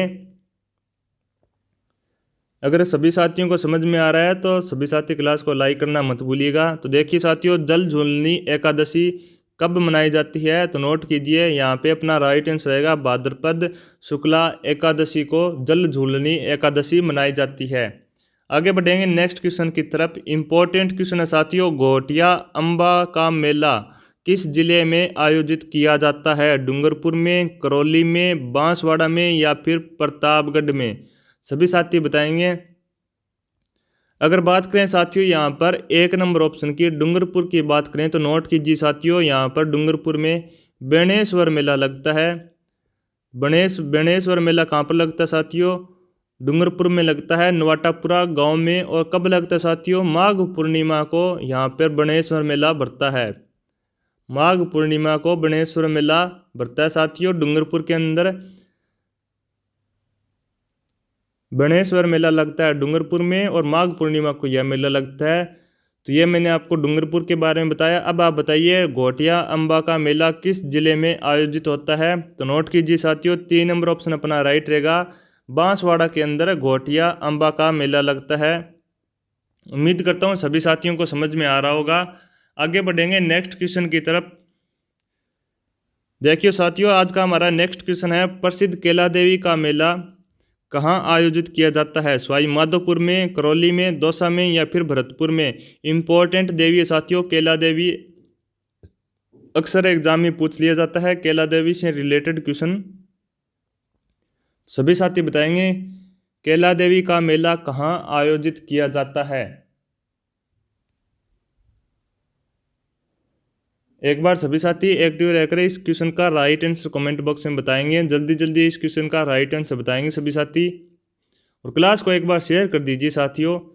मैं देख रहा हूँ क्लास को शेयर नहीं कर रहे हैं, तो एक बार शेयर कर दीजिए और भी विद्यार्थी क्लास से जुड़ सकें। तो देखिए साथियों, यहाँ पे अपना राइट आंसर रहेगा ऑप्शन बी, यानी कि करौली के अंदर कैला देवी जी का मेला लगता है। कहाँ पर, करौली में। आगे बढ़ेंगे नेक्स्ट क्वेश्चन की तरफ। इंपॉर्टेंट क्वेश्चन है साथियों, सलेमाबाद प्रसिद्ध है। अब की बार सीईटी के एग्जाम में आपसे पूछा जा सकता है कि सलेमाबाद प्रसिद्ध है दादू पीठ के लिए, पुष्टि मार्गीय पीठ के लिए या फिर गोरखनाथ पीठ के लिए या फिर निम्बारक पीठ के लिए। सलेमाबाद आपको बताना है किसके लिए प्रसिद्ध है। सभी साथी इस क्वेश्चन का राइट आंसर बताएंगे। अब की बार सीईटी के एग्जाम में आपसे क्वेश्चन पूछे जाने की संभावना है। सलेमाबाद क्यों प्रसिद्ध है? क्या दादू पीठ के लिए प्रसिद्ध है, क्या पुष्टि मार्गीय पीठ के लिए प्रसिद्ध है, या फिर गोरखनाथ के लिए प्रसिद्ध है, या फिर निम्बारक पीठ के लिए प्रसिद्ध है? सभी साथी बताएंगे, इस क्वेश्चन का राइट आंसर बताएंगे। अगर बात करें साथियों यहाँ पर निम्बारक संप्रदाय की, तो यहाँ पे निम्बारक संप्रदाय में राधा और कृष्ण की पूजा की जाती है, तो ये भी आप नोट कर लेना, राधा कृष्ण की पूजा निम्बारक में की जाती है। अगर बात करें साथियों सलेमाबाद की, सलेमाबाद क्यों प्रसिद्ध है, तो सभी साथी नोट करेंगे निम्बारक पीठ के लिए सलेमाबाद प्रसिद्ध है। आगे बढ़ेंगे, फिर आज का हमारा नेक्स्ट क्वेश्चन नोट करेंगे सभी साथी। पक्षियों को महत्व देने वाली चित्रशैली है। सबसे इम्पोर्टेंट क्वेश्चन साथियों, पक्षियों को महत्व आपको बताना है किस चित्रशैली में देखने को मिलता है। क्या बूंदी शैली में, चावंड शैली में, जयपुर शैली में, या फिर देवगढ़ शैली में? मैंने अभी आपको बताया था चित्रकला की जो अपनी क्लासें चल रही है उस क्लास से आप जुड़ सकते हैं, क्योंकि थ्योरी की क्लासें हैं, इम्पोर्टेंट है चित्रकला का टॉपिक भी, क्योंकि आर्ट एंड कल्चर से आपको अब की बार सीईटी के एग्जाम में क्वेश्चन भरपूर देखने को मिलेंगे। तो इम्पोर्टेंट है आर्ट एंड कल्चर, तो ज़्यादा से ज़्यादा क्लास से जुड़ना मत भूलिएगा, चित्रकला की क्लास से। एक बार सभी साथी क्लास को शेयर कर दीजिए। तो देखिए साथियों, ये क्वेश्चन भी आप दे सकते हैं, चित्रकला से ही संबंधित है। बताइए, पक्षियों को महत्व देने वाली चित्रशैली आपको बताना है। क्या बूंदी शैली है, क्या चावंड शैली है, या फिर जयपुर शैली है, या फिर देवगढ़ शैली है? सभी साथी इस क्वेश्चन का राइट आंसर बताएंगे। अगर बात करें साथियों यहाँ पर 2 नंबर ऑप्शन की बात करें, चावंड शैली की बात करें साथियों, तो चावंड शैली का अगर आपसे स्वर्ण काल पूछ लिया जाए तो किसके काल को कहा जाता है? तो मुझे कमेंट बॉक्स में बताइए, चावंड शैली का स्वर्ण काल किसके शासनकाल को कहा जाता है? सभी साथी बताएंगे, स्वर्ण काल आपको बताना है।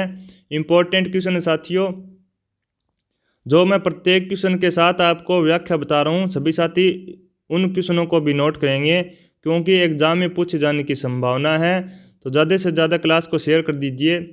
नोट कीजिए साथियों, चावंड शैली का स्वर्ण काल अगर आपसे पूछ लिया जाए तो अमर सिंह प्रथम के काल को, सभी साथी नोट कर लीजिए, अमर सिंह प्रथम के काल को अपने चावंड शैली का स्वर्ण काल कहा जाता है। और अगर बात करें पक्षियों को महत्व देने वाली चित्रशैली कौन सी है, तो यहाँ पे अपना राइट आंसर रहेगा बूंदी शैली में पक्षियों को महत्व दिया जाता है। तो देखिए, बूंदी शैली में वर्षा में नाचते हुए, सभी साथी नोट करेंगे, वर्षा में नाचते हुए मोर का चित्रण देखने को मिलता है। वर्षा में नाचते हुए, सभी साथी नोट करेंगे, वर्षा में नाचते हुए मोर का चित्रण। अगर आपको पूछ लिया जाए कि वर्षा में नाचते हुए मोर का चित्रण आपको किस शैली में देखने को मिलता है, तो बूंदी शैली में अपने को देखने को मिलता है। 1 नंबर ऑप्शन अपना राइट रहेगा। और चावंड शैली की बात करें साथियों, तो चावंड शैली का स्वर्ण काल साथियों अमर सिंह प्रथम के काल को माना जाता है। उम्मीद करता हूँ सभी साथियों को क्वेश्चन अच्छे लग रहे हैं और समझ में भी आ रहे हैं। एक बार सभी साथी, अगर आपको क्वेश्चन समझ में आ रहे हैं तो थम्स अप का निशान मुझे कमेंट बॉक्स में लिख कर भेजिए, ताकि मुझे पता लगे। और एक बार सभी साथी क्लास में एक्टिव रहेंगे। आगे बढ़ेंगे नेक्स्ट क्वेश्चन की तरफ। क्वेश्चन है साथियों, बूंदी में रंग महल का निर्माण करवाया था रतन ने, भाऊसिया ने, छत्रसाल ने, या फिर माधोसिया ने? अगर आपने 3 घंटे की जो मैंने आपको सीईटी के लिए मैराथन क्लास लगवाई थी साथियों, अपनी 3 घंटे की जो मैराथन क्लास आपके लिए लगाई गई सीईटी के लिए, उस क्लास को अगर आपने ध्यानपूर्वक देखा है तो वहाँ पे मैंने आपको बूंदी में कौन कौन से महल है उसको नोट करवाया था। तो एक बार सभी साथी बताएंगे बूंदी में कौन कौन से महल है, बताइए साथियों। अगर बात करें बूंदी में, तो मैंने एक तो आपको रंग महल नोट करवाया था और एक सुख महल भी बूंदी में है, ये भी आपको नोट करवाया था।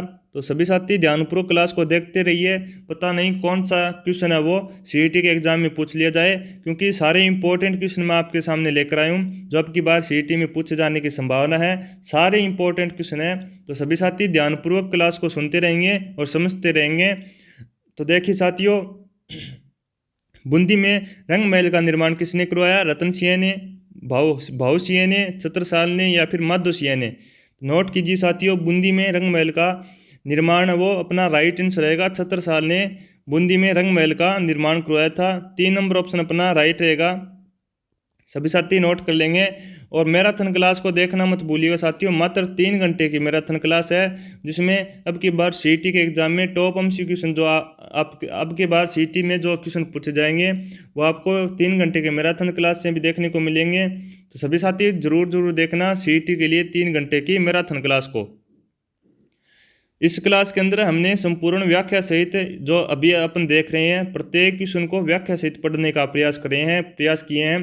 टॉप एमसीक्यू क्वेश्चन सिलेक्ट किए गए हैं जो अब की बार सीईटी के एग्जाम में आने की संभावना है। तो जरूर देखेंगे सभी साथी मैराथन क्लास को। आगे बढ़ेंगे नेक्स्ट क्वेश्चन की तरफ। आज का हमारा नेक्स्ट क्वेश्चन देखिए साथियों, मारवाड़ के किस शासक का पालन पोषण गोराधाय ने किया जिसे मारवाड़ की पन्नाधाय भी कहा जाता है? क्या जसवंत सिंह हैं, अजीत सिंह हैं, अभय सिंह हैं या फिर राम सिंह हैं? सभी साथी इस क्वेश्चन का राइट आंसर बताएंगे, इंपॉर्टेंट है। आपको बताना है मारवाड़ के किस शासक का पालन पोषण गोराधाय ने किया जिसे मारवाड़ की पन्नाधाय भी कहा जाता है, इंपॉर्टेंट है। अगर बात करें साथियों यहाँ पर 3 नंबर ऑप्शन की अभय सिंह की बात करें तो नोट कीजिए साथियों, इन्हीं अभय सिंह के काल में खेजड़ली आंदोलन हुआ था। कौन सा आंदोलन हुआ था साथियों? खेजड़ली आंदोलन अपने अभय सिंह के काल में हुआ। तो सभी साथी नोट कर लेंगे, इंपॉर्टेंट है खेजड़ली आंदोलन। और कब हुआ था साथियों? 1730 में, सन 1730 में खेजड़ली आंदोलन हुआ। और बात अगर पूछ लिया जाए कि किसके काल में हुआ तो अभय सिंह के काल में हुआ, ये भी नोट कर लेना। और कौन से शासक का पालन पोषण वो गोराधाय ने किया तो नोट कीजिए साथियों, यहाँ पे अपना राइट आंसर रहेगा ऑप्शन बी यानी कि अजीत सिंह। अजीत सिंह का लालन पोषण गोराधाय के द्वारा किया जाता है, तो राइट आंसर रहेगा ऑप्शन बी। फिर आगे बढ़ेंगे नेक्स्ट क्वेश्चन की तरफ। आज का हमारा नेक्स्ट क्वेश्चन देखेंगे सभी साथी, रूठी रानी के नाम से कौन प्रसिद्ध है? उमादे है, रूपादे है, हंसाबाई है या फिर जोधाबाई है? ये आप देख सकते हैं आरपीएससी सेकंड ग्रेड के एग्जाम में आया हुआ क्वेश्चन साथियों। तो मैंने आपको बता दिया सारे इंपॉर्टेंट क्वेश्चन है, कोई सा भी क्वेश्चन एग्जाम में पूछा जा सकता है। तो सभी साथी क्लास में ध्यानपूर्वक पढ़ते रहेंगे, समझते रहेंगे, एक्टिव रहना सभी साथियों को, साथ साथ कमेंट बॉक्स में राइट आंसर बताते रहेंगे। तो बताइए साथियों, रूठी रानी के नाम से कौन प्रसिद्ध है? क्या उमादे है, क्या रूपादे है, क्या हंसाबाई है या फिर जोधाबाई है? सभी साथी इस क्वेश्चन का राइट आंसर बताएंगे। तो नोट कीजिए साथियों, रूठी रानी के नाम से कौन प्रसिद्ध है? तो रूठी रानी के नाम से उमादे प्रसिद्ध है, इंपॉर्टेंट है, क्वेश्चन पूछा जा सकता है। तो 1 नंबर ऑप्शन यहाँ पे अपना राइट है, रूठी रानी के नाम से उमादे। आगे बढ़ेंगे नेक्स्ट क्वेश्चन देखिए साथियों, महाराजा तख्त सिंह के राज्याभिषेक के उत्सव में कौन सा पॉलिटिकल एजेंट सम्मिलित हुआ? आपको बताना है, पॉलिटिकल एजेंट बताना है। क्या लुडलो हुआ था शामिल या फिर आक्टारलोनी हुआ था या फिर अल्वेस हुआ था या फिर रोस हुआ था? ये देख सकते हैं एलएसए के एग्जाम में 2016 में पूछा हुआ क्वेश्चन है। पॉलिटिकल एजेंट आपको बताना है जो महाराजा तख्त सिंह के राज्याभिषेक में शामिल हुआ था। उम्मीद करता हूँ सभी साथी क्लास को शेयर कर रहे होंगे और ज़्यादा से ज़्यादा अपने इस यूट्यूब चैनल को सब्सक्राइब कर दीजिए और 3000 सब्सक्राइबर का आंकड़ा भी पार कर दीजिए। मात्र आपको 3000 सब्सक्राइबर का आंकड़ा दिया जाता है साथियों, इस टारगेट को पूरा करना मत भूलिएगा। एग्ज़ाम से पहले उम्मीद करता हूँ इस टारगेट को भी आप कंप्लीट कर देंगे। तो ज़्यादा से ज़्यादा क्लास को शेयर कर दीजिए ताकि और भी विद्यार्थी क्लास में जुड़ सकें। और कमेंट बॉक्स में बताइए कि आप सभी को क्वेश्चन समझ में आ रहे हैं, थम्स अप भेजिए साथियों मेरे को कमेंट बॉक्स में। तो नोट करें साथियों, यहाँ पे अपना राइट आंसर रहेगा ऑप्शन 1 यानी कि लुडलो है जो पॉलिटिकल एजेंट था, जो महाराजा तख्त सिंह के राज्याभिषेक के उत्सव में पॉलिटिकल एजेंट में शामिल हुआ था, यानी कि पॉलिटिकल एजेंट था लुडलो। तो नोट कर लेंगे सभी साथी, इंपॉर्टेंट क्वेश्चन है। आगे बढ़ेंगे नेक्स्ट क्वेश्चन की तरफ। क्वेश्चन है साथियों, राजस्थान के किस जिले में पत्थरमार होली प्रसिद्ध है? पत्थरमार होली भी इंपॉर्टेंट है, क्या भीलवाड़ा में है, क्या ब्यावर की या फिर सवाई माधोपुर या फिर बाड़मेर? किस जिले की पत्थरमार होली प्रसिद्ध है आपको बताना है, लैब असिस्टेंट के एग्जाम में आया हुआ क्वेश्चन है। तो बताइए साथियों, भीलवाड़ा, ब्यावर, सवाई माधोपुर या फिर बाड़मेर? सभी साथी राइट आंसर बताएंगे, पत्थरमार होली किस जिले की प्रसिद्ध है? तो नोट कीजिए साथियों, यहाँ पे अपना राइट आंसर रहेगा ऑप्शन 4 बाड़मेर। एक बार सभी साथी क्लास को शेयर कर दीजिए। देखिए साथियों, आज का हमारा नेक्स्ट क्वेश्चन है, कौन से महीने में तीज का त्यौहार मनाया जाता है? श्रावण महीने में, चैत्र, बैसाख या फिर माघ में? आपको बताना है तीज का त्यौहार कब मनाया जाता है। इस क्वेश्चन का राइट आंसर बताइए सभी साथी। तो नोट कीजिए साथियों, यहाँ पे अपना 1 नंबर ऑप्शन राइट रहेगा। श्रावण के महीने में तीज का त्यौहार मनाया जाता है। आगे बढ़ेंगे साथियों, आज का हमारा नेक्स्ट क्वेश्चन देखिए। निम्नलिखित में से कौन सा संस्कार जन्म से संबंधित है? क्या सामेला है, क्या बान है, क्या मौसर है, क्या जड़ूला है? अगर आपने सीईटी से रिलेटेड जो अपनी एमसीक्यू क्वेश्चनों की सीरीज चल रही थी साथियों, उन क्लासों को भी अगर आपने ध्यानपूर्वक देखा है तो वहाँ पे भी मैंने इस क्वेश्चन को हल करवाया है। तो अगर आपने क्लासों को देखा है तो आप बड़ी आसानी से इस क्वेश्चन का हल कर सकते हैं। बड़ा ही सरल और आसान क्वेश्चन है, साथ साथ बेहतरीन क्वेश्चन भी है ये। अब की बार एग्जाम में आने की संभावना है, तो नोट कर लेना। कौन सा संस्कार जन्म से संबंधित है? क्या सामेला है, क्या बान है, क्या मौसर है, क्या झड़ूला है? सभी साथी बताएंगे। सभी साथी इस क्वेश्चन का राइट आंसर बताने का प्रयास करेंगे। और जो सीईटी की एमसीक्यू क्वेश्चन सीरीज है उसको भी देखिए साथियों, ताकि 40% का क्राइटेरिया आप बड़ी आसानी से क्लियर कर सकें। एक बार सभी साथी क्लास को लाइक कर दीजिए साथियों, बेहतरीन क्वेश्चन आपके सामने है। सभी साथी क्वेश्चन का राइट आंसर कमेंट बॉक्स में बताएंगे और क्लास के अंत तक बने रहेंगे। तो देखिए साथियों, अगर बात करें जन्म से संबंधित संस्कार कौन सा है, तो नोट कर लेंगे। यहाँ पे अपना राइट आंसर रहेगा, नोट कीजिए साथियों, 4 नंबर ऑप्शन अपना राइट है, झड़ूला। झड़ूला जन्म से संबंधित संस्कार है। आगे बढ़ेंगे नेक्स्ट क्वेश्चन की तरफ। इंपॉर्टेंट क्वेश्चन है साथियों, उदयपुर राज्य में डाकण प्रथा पर प्रतिबंध कब लगाया गया? क्या 1850 में लगाया गया, क्या 1853 में, क्या 1855 में या फिर 1858 में? डाकण प्रथा पर प्रतिबंध आपको बताना है उदयपुर में कब लगाया गया। इंपॉर्टेंट क्वेश्चन है। सभी साथी इस क्वेश्चन का राइट आंसर बताएंगे। डाकण प्रथा पर प्रतिबंध कब लगाया जाता है? तो नोट कीजिए साथियों, 1853 के अंदर डाकण प्रथा पर प्रतिबंध लगाया जाता है। 2 नंबर ऑप्शन यहाँ पे अपना राइट रहेगा। आगे बढ़ेंगे नेक्स्ट क्वेश्चन की तरफ। क्या आपको सभी साथी बताएंगे, क्या आपको क्वेश्चन समझ में आ रहे हैं? थम्स अप लिखकर मुझे आप कमेंट बॉक्स में बताइएगा। नेक्स्ट क्वेश्चन है साथियों, राजस्थान के रीति रिवाजों में मौसर किसे कहा जाता है? मौसर आपको बताना है। अभी पीछे वाले क्वेश्चन में ऑप्शन था मौसर, मैंने आपको वहाँ पे नहीं बताया था क्योंकि नेक्स्ट क्वेश्चन अपना मौसर से संबंधित है। क्या दहेज से है, या फिर मृत्यु भोज से है, या फिर विवाह के अवसर पर प्रतिभोज है, या फिर गृह प्रवेश है? सभी साथी इस क्वेश्चन का राइट आंसर बताएंगे। राजस्थान के रीति रिवाजों में मौसर किसे कहते हैं? क्या दहेज को कहा जाता है, क्या मृत्यु भोज को कहा जाता है, क्या विवाह के अवसर पर प्रतिभोज को मौसर कहा जाता है, या फिर गृह प्रवेश को मौसर कहते हैं? सभी साथी इस क्वेश्चन का राइट आंसर बताने का प्रयास करेंगे। क्लास को शेयर कर दीजिए साथियों। और मैं आपको बार बार याद दिला रहा हूँ, सीईटी के जो मॉडल पेपर हैं उनको देखना मत भूलिएगा साथियों, क्योंकि इन मॉडल पेपरों से अब की बार आपको क्वेश्चन रिपीट हुए मिलेंगे, ताकि आपके अगर 4 से 5 क्वेश्चन भी राइट होते हैं तो आप बड़ी आसानी से 40% के क्राइटेरिया में उतने ही क्वेश्चन आगे होंगे जितने अब की बार रिपीट होंगे। तो ज़रूर देखना मॉडल पेपरों को। सीईटी के मॉडल पेपर देखेंगे, 4 से 5 क्वेश्चन रिपीट होंगे। मैं आपको बार बार बता रहा हूँ, तो ज़्यादा से ज़्यादा क्लास को शेयर कर दीजिए एक बार, और मॉडल पेपर को भी देख लेंगे एक बार सभी साथी। सभी साथियों को सीईटी का एग्ज़ाम देने जाना है, इनके एडमिट कार्ड सीईटी के आ चुके हैं, तो सभी साथी ज़रूर अपना एडमिट कार्ड देखिए और इस एग्ज़ाम सेंटर को नोट कर लीजिएगा।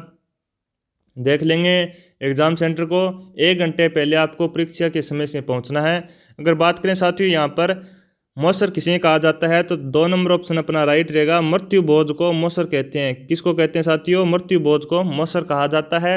आगे बढ़ेंगे नेक्स्ट क्वेश्चन की तरफ। क्वेश्चन है साथियों, राजस्थान में निम्न में से कौन सी फसल मावठ से लाभान्वित नहीं होती है? वीडियो के एग्जाम में मेन के एग्जाम में क्वेश्चन आया हुआ है। क्या गेहूं है, क्या चना है, क्या सरसों है, क्या कपास है? सभी साथी इस क्वेश्चन का राइट आंसर बताने का प्रयास करेंगे। मावठ से लाभान्वित फसल कौन सी नहीं है? अगर बात करें साथियों, अगर आपसे पूछ लिया जाए कि मावठ किसे कहते हैं, तो नोट कर लेंगे सभी साथी। मावठ नोट करेंगे, मावठ किसे कहते हैं?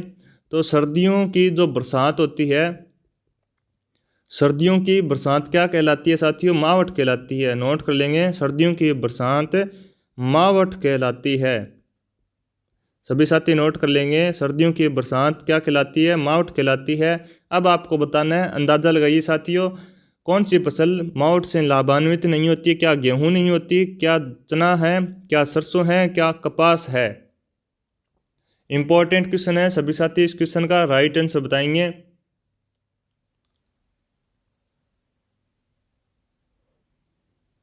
उम्मीद करता हूँ सभी साथी इस क्वेश्चन का राइट आंसर कमेंट बॉक्स में बता रहे हैं, तो नोट कीजिए, 4 नंबर ऑप्शन अपना राइट रहेगा। मावट से लाभान्वित फसल कौन सी नहीं है? तो कपास अपना राइट रहेगा। और मावट कहते हैं किसे साथियों? तो मावट नोट कर लेंगे, सर्दियों की बरसात को क्या कहते हैं? मावट कहते हैं। आगे बढ़ेंगे नेक्स्ट क्वेश्चन की तरफ। राजस्थान का सबसे बड़ा कृषि जलवायु प्रदेश, कृषि जलवायु प्रदेश आपको बताना है कौन सा है? क्या शुष्क पश्चिमी मैदान है? क्या फिर 2 नंबर ऑप्शन उच्च शुष्क एवं आंशिक सिंचित प्रदेश है?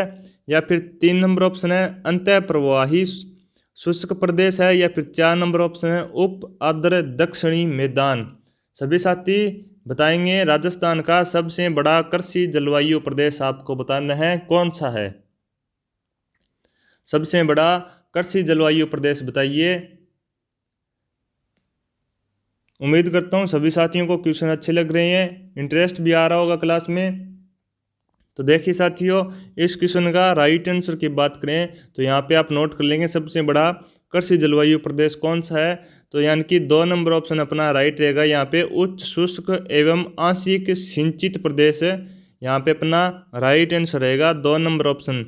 सभी साथी नोट कर लेंगे, फिर आगे बढ़ेंगे। तो देखिए साथियों, आज का हमारा नेक्स्ट क्वेश्चन इंपॉर्टेंट है। 21 जून को सूर्य राजस्थान के किस जिले में लंबवत चमकता है? क्या गंगानगर जिले में? क्या अजमेर में? क्या बांसवाड़ा में? क्या उदयपुर में? सभी साथी बताएंगे, 21 जून को सूर्य राजस्थान के किस जिले में लंबवत चमकता है?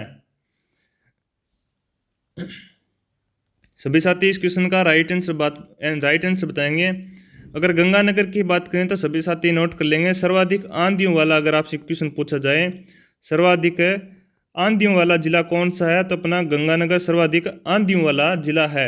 और गंगानगर के बाद में आता है सबसे सर्वाधिक आंधियों वाला हनुमानगढ़, यह भी आप नोट कर लेंगे। और यहाँ पे अगर जोधपुर की बात करें तो जोधपुर को साथियों सूर्य नगरी कहते हैं। कौन सी नगरी कहते हैं? सूर्य नगरी जोधपुर को कहा जाता है, यह भी आप नोट कर लेंगे। उम्मीद करता हूँ सभी साथियों को समझ में आ रहा है। तो देखिए साथियों, अब इस क्वेश्चन का भी राइट आंसर आप बता दीजिए। 21 जून को सूर्य राजस्थान के किस जिले में लंबवत चमकता है? तो यहाँ पे मैंने आपको बता दिया है, जोधपुर को सूर्य नगरी कहते हैं। और अगर आपसे क्वेश्चन पूछ लिया जाए कि बांसवाड़ा को क्या कहते हैं, बाड़मेर को, तो बाड़मेर का उपनाम भी आप नोट कर लेंगे। राजस्थान की थार नगरी बाड़मेर को कहते हैं। राजस्थान की थार नगरी किसको कहते हैं साथियों? बाड़मेर को राजस्थान की थार नगरी कहते हैं। और जैसलमेर को स्वर्ण नगरी कहते हैं, यह भी आप नोट कर लेना। एक बार इनको छोटा कर दिया जाता है, इनको छोटा कर देते हैं। तो सभी साथी देखेंगे,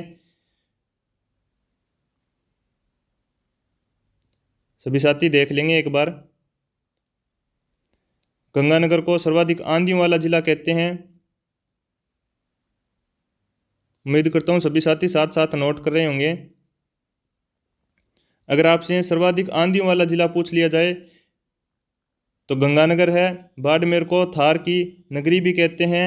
और अगर आपसे क्वेश्चन पूछ लिया जाए कि स्वर्ण नगरी किसे कहते हैं, तो नोट कर लीजिए साथियों, स्वर्ण नगरी नोट करेंगे सभी साथी। स्वर्ण नगरी अपने जैसलमेर को कहते हैं। किसको कहते हैं? जैसलमेर को स्वर्ण नगरी कहते हैं, यह भी आप नोट कर लेंगे। तो उम्मीद करता हूँ सभी साथी इस क्वेश्चनों को नोट कर रहे होंगे साथ साथ। तो देखिए साथियों, अगर बात करें 21 जून को राजस्थान के किस जिले में लंबवत चमकता है, तो नोट कीजिए साथियों, यहाँ पे अपना राइट आंसर रहेगा 21 जून को 3 नंबर ऑप्शन, यानी कि बांसवाड़ा जिले में 21 जून को सूर्य राजस्थान के सर्वाधिक लंबवत चमकता है, बांसवाड़ा में। तो एक बार सभी साथी इन क्वेश्चनों को दोबारा से देखेंगे, इंपॉर्टेंट है। मैंने आपको बताया अगर गंगानगर की बात करें तो गंगानगर में सर्वाधिक आंधियाँ चलती है। कहाँ पर चलती है सर्वाधिक आंधियाँ? गंगानगर में चलती है। और गंगानगर के बाद में स्थान आता है साथियों हनुमानगढ़ जिले में सर्वाधिक आंधियाँ चलती है। फिर मैंने आपको बताया साथियों जोधपुर के अंदर, जोधपुर को सूर्य नगरी कहा जाता है। अक्सर क्वेश्चन पूछ लिया जाता है कि सूर्य नगरी किस जिले को कहते हैं? सूर्य नगरी जोधपुर को कहा जाता है। और अगर आपसे क्वेश्चन पूछ लिया जाए कि स्वर्ण नगरी किसे कहा जाता है, तो सभी साथी एक बार ध्यानपूर्वक देखेंगे। अगर आपसे क्वेश्चन पूछ लिया जाए कि स्वर्ण नगरी किसे कहते हैं, तो स्वर्ण नगरी जैसलमेर को कहते हैं। और थार की नगरी अगर आपसे पूछ लिया जाए कि राजस्थान की थार की नगरी किसे कहते हैं, तो थार की नगरी अपने बाड़मेर को कहते हैं। तो नोट कर लेंगे सभी साथी इन क्वेश्चनों को, इंपॉर्टेंट है। फिर आगे बढ़ेंगे।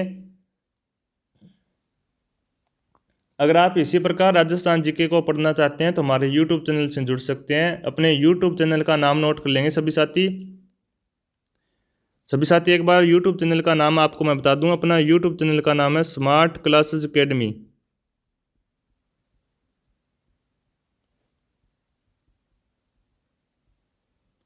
स्मार्ट क्लासेज एकेडमी के नाम से अपना यूट्यूब चैनल साथियों इसको सब्सक्राइब कर लीजिए। राजस्थान जीके की ऐसी और क्लासों से जुड़े रहने के लिए मात्र आपको 3000 लाइक 3000 सब्सक्राइबर का टारगेट दिया गया है। जल्दी से एग्ज़ाम से पहले 3000 सब्सक्राइबर का आंकड़ा है, इसको पूरा कर दीजिए ताकि मेरा भी मोटिवेशन बढ़े साथियों। आज का हमारा नेक्स्ट क्वेश्चन है प्रोजेक्ट टाइगर वर्ष रिक्त स्थान में आरंभ किया गया? क्या 1971 में, क्या 1972 में, या फिर 1973 में, या फिर 74 में? ये लैब असिस्टेंट के एग्जाम में पूछा हुआ क्वेश्चन है और बेहतरीन क्वेश्चन है साथियों। प्रोजेक्ट टाइगर किस वर्ष आरंभ किया जाता है? सभी साथी नोट करेंगे इस क्वेश्चन को। अगर बात करें साथियों बाघ परियोजना की, तो सबसे पहले आप एक क्वेश्चन पूछा जा सकता है आपसे कि बाघ परियोजना का जनक, बाघ परियोजना का जनक आपसे अगर पूछ लिया जाए तो अपना राइट आंसर क्या रहेगा साथियों? नोट कीजिए। बाघ परियोजना का जनक सभी साथी नोट कर लेंगे, कैलाश सांखला को कहते हैं बाघ परियोजना का जनक। किसको कहा जाता है साथियों? कैलाश सांखला को बाघ परियोजना का जनक कहा जाता है। नोट कर लेंगे। और टाइगर, प्रोजेक्ट टाइगर किस वर्ष आरंभ किया गया? तो यहाँ पे अपना राइट आंसर रहेगा 1973 में प्रोजेक्ट टाइगर शुरू किया गया। आगे बढ़ेंगे नेक्स्ट क्वेश्चन की तरफ। एक बार सभी साथी क्लास को शेयर कर दीजिए। देखिए साथियों नेक्स्ट क्वेश्चन है निम्नलिखित में से कौन सा वन क्षेत्र उड़न गिलहरी के लिए प्रसिद्ध है? उड़न गिलहरी के लिए कौन सा वन क्षेत्र प्रसिद्ध है? क्या माउंट आबू है, क्या ताल छापर है, क्या कैला देवी है, या फिर सीता माता है? लैब असिस्टेंट के एग्जाम में पूछा हुआ क्वेश्चन है साथियों उड़न गिलहरी के लिए कौन सा वन क्षेत्र प्रसिद्ध है? सभी साथी इस क्वेश्चन का राइट आंसर बताएंगे। उड़न गिलहरी के लिए कौन सा वन क्षेत्र प्रसिद्ध है? तो नोट कीजिए साथियों यहाँ पे अपना राइट आंसर की बात करें तो सभी साथी इस क्वेश्चन का राइट आंसर एक बार कमेंट बॉक्स में बताएंगे। इंपॉर्टेंट क्वेश्चन है साथियों। तो नोट कीजिए यहाँ पे अपना 4 नंबर ऑप्शन राइट रहेगा सीता माता, यानी कि सीता माता वन क्षेत्र उड़न गिलहरी के लिए प्रसिद्ध है। आगे बढ़ेंगे नेक्स्ट क्वेश्चन की तरफ। 1857 की क्रांति भी इंपॉर्टेंट है साथियों, जरूर कवर करके जाना। 1857 के विद्रोह के समय राजस्थान का एजीजी आपको बताना है कौन था? जॉर्ज पैट्रिक लॉरेंस था, कर्नल होम्स था, या फिर मिस्टर बर्टन था, या फिर सैडलर कॉटम था? सभी साथी एजीजी कौन था 1857 के विद्रोह के समय? एजीजी का फुल फॉर्म होता है साथियों एजेंट टू गवर्नर जनरल। सभी साथी इस क्वेश्चन का राइट आंसर बताएंगे। अब 1857 के विद्रोह के समय राजस्थान का एजीजी कौन था? जल्दी सभी क्वेश्चनों का आंसर बताने का प्रयास करेंगे क्योंकि समय कम है साथियों। तो नोट कर लेंगे यहाँ पे अपना एजीजी था जॉर्ज पैट्रिक लॉरेंस, यानी कि 1857 के विद्रोह के समय राजस्थान का एजीजी जॉर्ज पैट्रिक लॉरेंस था। आगे बढ़ेंगे नेक्स्ट क्वेश्चन की तरफ। ये देख सकते हैं वापस से झील से क्वेश्चन आ चुका है साथियों। झीलों को जरूर कवर कर लेना। थ्योरी की क्लासें आपके सामने फ्री ऑफ कॉस्ट प्लेलिस्ट के रूप में उपलब्ध है, तो जरूर देख लेना। राजस्थान की झीलें क्वेश्चन देखिए साथियों निम्न में से कौन सी नदी सांबर झील में गिरती है? क्या मेंथा नदी है? सभी साथी यहाँ पे नोट कर लेंगे। क्या मेंथा नदी है, क्या कांतली नदी है, क्या बांडी नदी है, या फिर मानसी नदी है? सभी साथी नोट कर लेंगे। आपको बताना है कौन सी नदी सांबर झील में गिरती है। सभी साथी नोट करेंगे। सांबर झील में कौन सी नदी गिरती है? तो नोट कीजिए साथियों, यहाँ पे अपना राइट आंसर रहेगा ऑप्शन 1 यानी कि मेंथा नदी सांबर झील में गिरती है। फिर आगे बढ़ेंगे। आज का हमारा नेक्स्ट क्वेश्चन देखिए साथियों, नसीराबाद में कौन सी बटालियन ने विद्रोह किया? क्या बॉम्बे लांसर्स थी, या फिर 17वीं बंगाल नेटिव इन्फेंट्री थी, या फिर मेरवाड़ा बटालियन थी, या फिर 15वीं बंगाल नेटिव इन्फेंट्री थी? सभी साथी इस क्वेश्चन का राइट आंसर बताने का प्रयास करेंगे। नसीराबाद में कौन सी बटालियन ने विद्रोह किया था?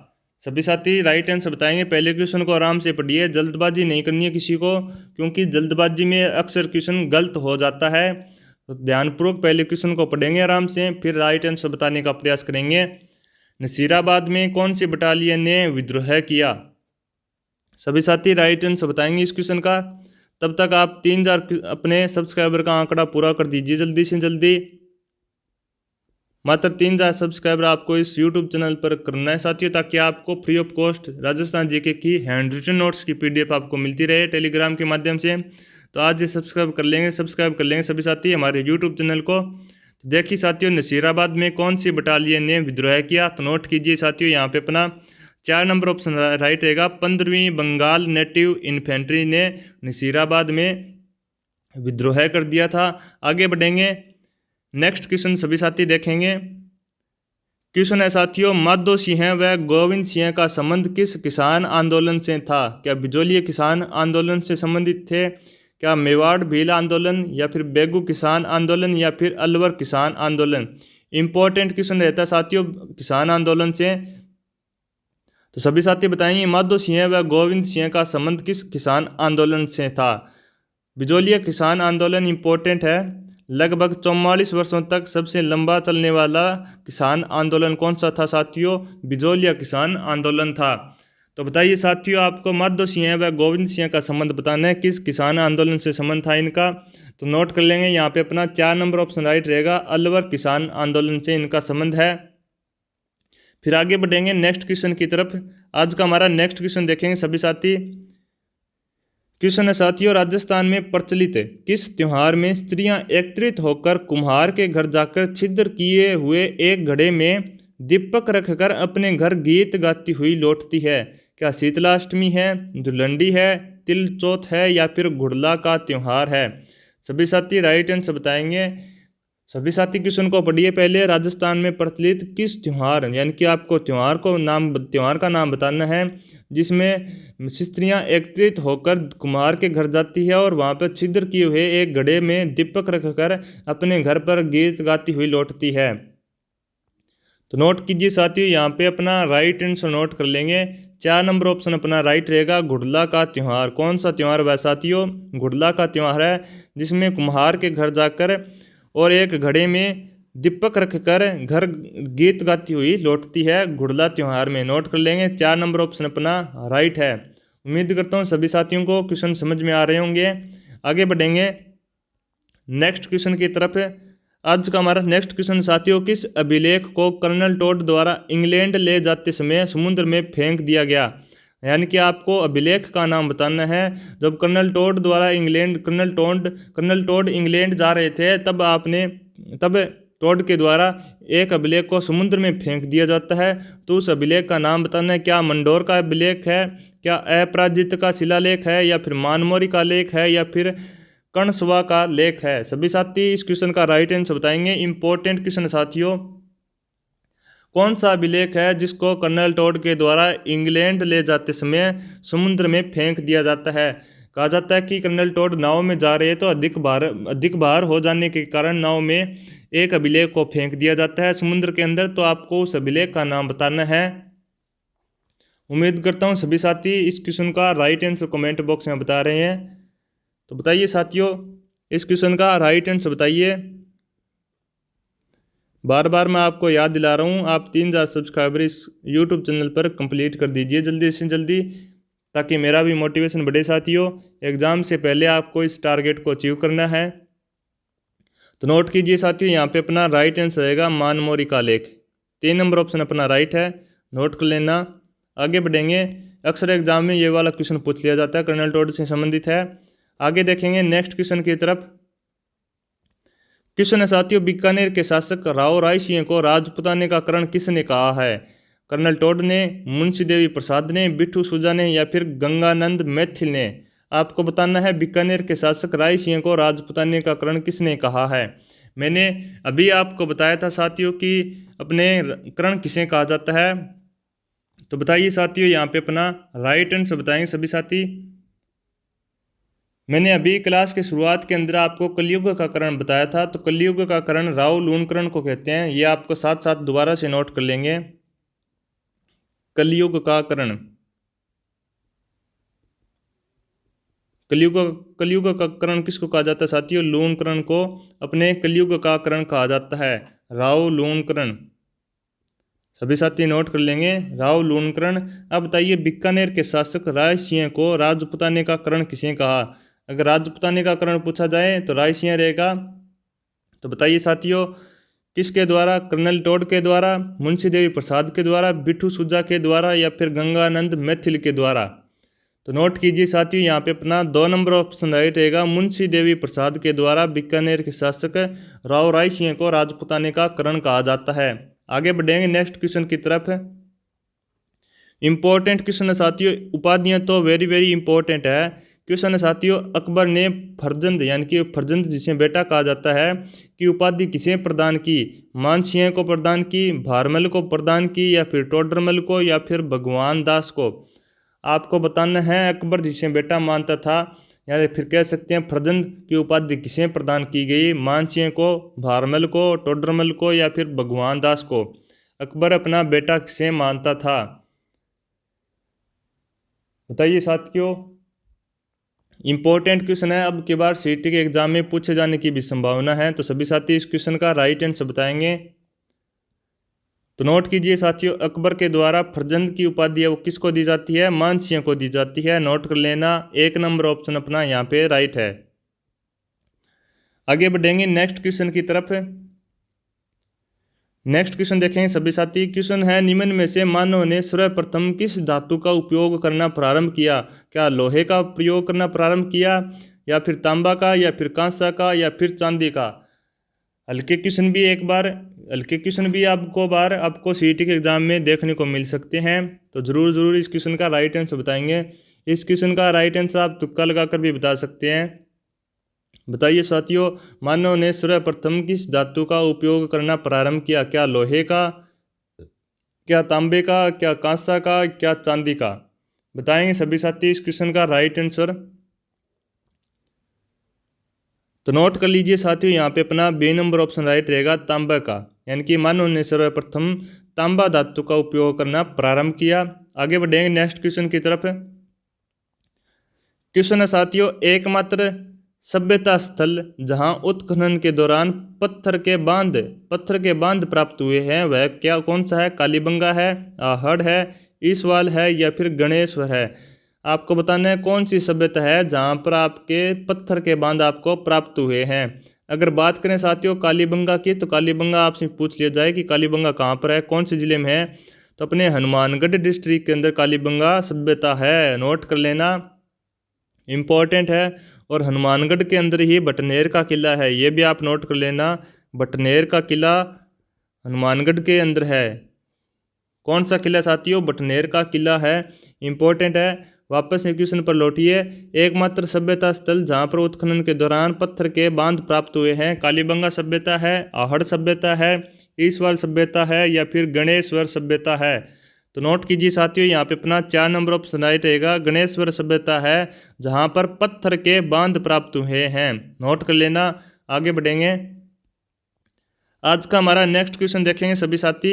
एकीकरण के विलय पत्र पर हस्ताक्षर करते समय किस शासक ने कहा कि मैं अपने डेथ वारंट पर हस्ताक्षर कर रहा हूं? क्या महाराजा हनुमंत सिंह थे, क्या महाराजा उदयभान सिंह थे, क्या शार्दुल सिंह थे या फिर चंद्रवीर सिंह हैं? सभी साथी इस क्वेश्चन का राइट आंसर बताएंगे। एकीकरण के विलय पत्र पर हस्ताक्षर करते समय किस शासक ने कहा कि मैं अपने डेथ वारंट पर हस्ताक्षर कर रहा हूं? 4 ऑप्शन आपके सामने हैं। सभी साथी इस क्वेश्चन का राइट आंसर बताएंगे एक बार। उम्मीद करता हूँ सभी साथियों को क्वेश्चन समझ में आ रहे होंगे और क्लास में इंटरेस्ट भी आ रहा होगा साथियों। अगर आपको क्वेश्चन अच्छे लग रहे हैं तो क्वेश्चन अच्छे लगे हैं तो एक बार सभी साथी इस आंकड़े को पार कर दीजिए। एग्जाम से पहले 3000 सब्सक्राइबर आपको कंप्लीट करने हैं अपने इस यूट्यूब चैनल पर। तो ज़्यादा से ज़्यादा क्लास को शेयर कर दीजिए और लाइक भी कर दीजिए। और अपना लाइक का टारगेट इस क्लास के ऊपर मैंने आपको बताया उसको पूरा करना मत भूलिएगा।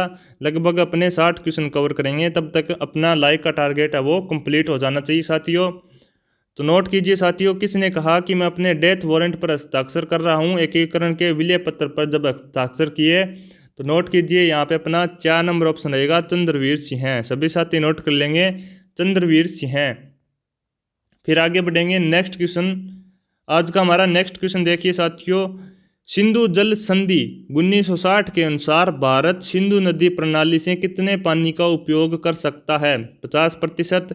इंपॉर्टेंट क्वेश्चन है साथियों अब की बार सिंधु जल समझौता, क्योंकि ये चर्चा में रहा है अब की बार। क्या 30% है, क्या 25% है, या फिर 20% है? सिंधु जल संधि 1960 के अनुसार भारत सिंधु जल प्रणाली से कितने पानी का उपयोग कर सकता है? वर्तमान में चर्चा में रहा है साथियों सिंधु जल संधि वर्तमान में चर्चा का विषय है। तो सभी साथी गंभीर रूप से इस क्वेश्चन का राइट आंसर बताने का प्रयास करेंगे। क्वेश्चन पूछे जाने की संभावना है सीईटी के एग्जाम में अब की बार। तो बताइए साथियों, सिंधु जल संधि 1960 के अनुसार भारत सिंधु नदी प्रणाली से कितने पानी का उपयोग कर सकता है? तो नोट कीजिए साथियों, यहाँ पे अपना 4 नंबर ऑप्शन राइट रहेगा। 20% है सिंधु जल संधि के अनुसार अपने भारत सिंधु नदी का पानी उपयोग कर सकता है, ओनली 20%। आगे बढ़ेंगे नेक्स्ट क्वेश्चन की तरफ। आज का हमारा नेक्स्ट क्वेश्चन है, बोकारो का तापीय बिजली घर कहाँ स्थित है? क्या बिहार में है, क्या छत्तीसगढ़ में है, क्या झारखंड में है, या फिर उड़ीसा में है? बोकारो का तापीय बिजली घर कहाँ पर है? सभी साथी इस क्वेश्चन का राइट आंसर बताने का प्रयास करेंगे। उम्मीद करता हूँ सभी साथी कमेंट बॉक्स में राइट आंसर बता रहे हैं।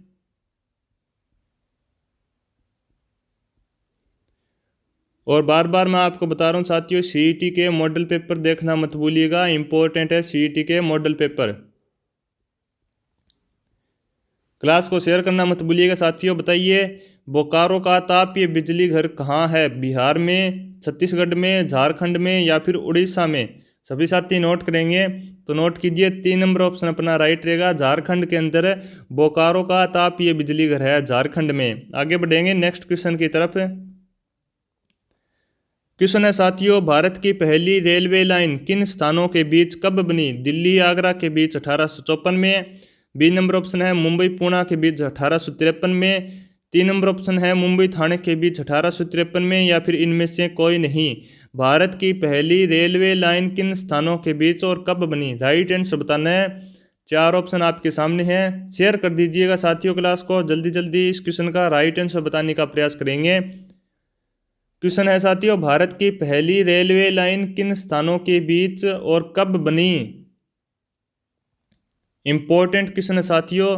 तो नोट कीजिए, 3 नंबर ऑप्शन यहाँ पे अपना राइट रहेगा। मुंबई से थाने के बीच चली, और कब चली साथियों? 1853 में। आगे बढ़ेंगे नेक्स्ट क्वेश्चन की तरफ। इंपॉर्टेंट क्वेश्चन है साथियों, भारत में चाय का सबसे बड़ा उत्पादक राज्य कौन सा है? क्या त्रिपुरा है, क्या असम है, क्या सिक्किम है, या फिर पश्चिम बंगाल है? भारत में चाय का सबसे बड़ा उत्पादक राज्य आपको बताना है। बार बार रिपीट होता है साथियों ये वाला क्वेश्चन, बड़ा सरल और बड़ा आसान क्वेश्चन है साथियों। सर्वाधिक बार एग्जाम में आया हुआ है और अब की बार भी एग्जाम में पूछा जा सकता है इंडिया जीके के अंदर। बताइए, भारत में राज्य का सबसे बड़ा उत्पादक राज्य कौन सा है? क्या त्रिपुरा है, क्या असम है, क्या सिक्किम है, क्या पश्चिम बंगाल है? सभी साथी राइट आंसर बताने का प्रयास करेंगे इस क्वेश्चन का।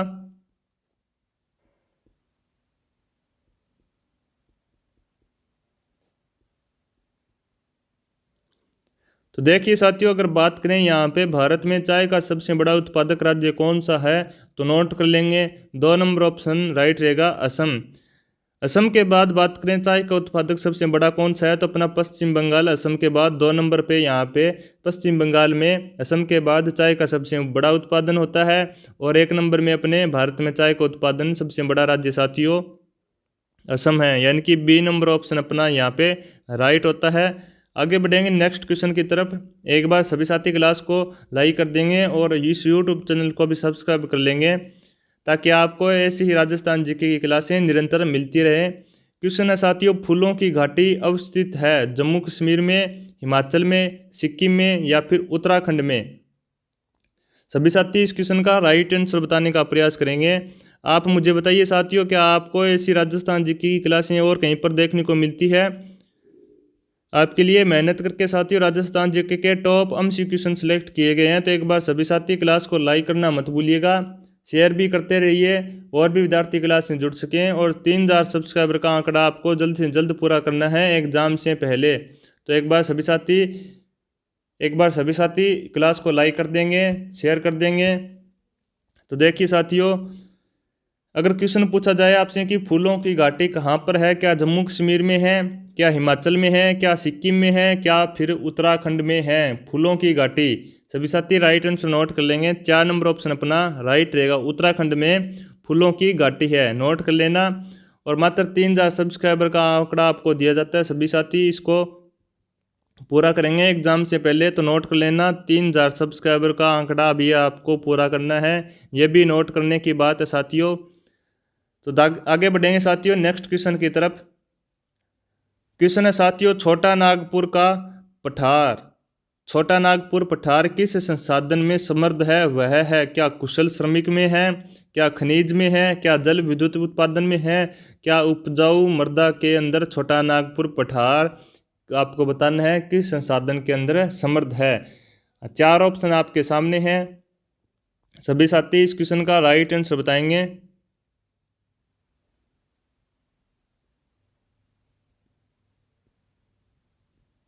एक बार इस क्वेश्चन का राइट आंसर बताएंगे, फिर ये आगे की तरफ बढ़ेंगे साथियों।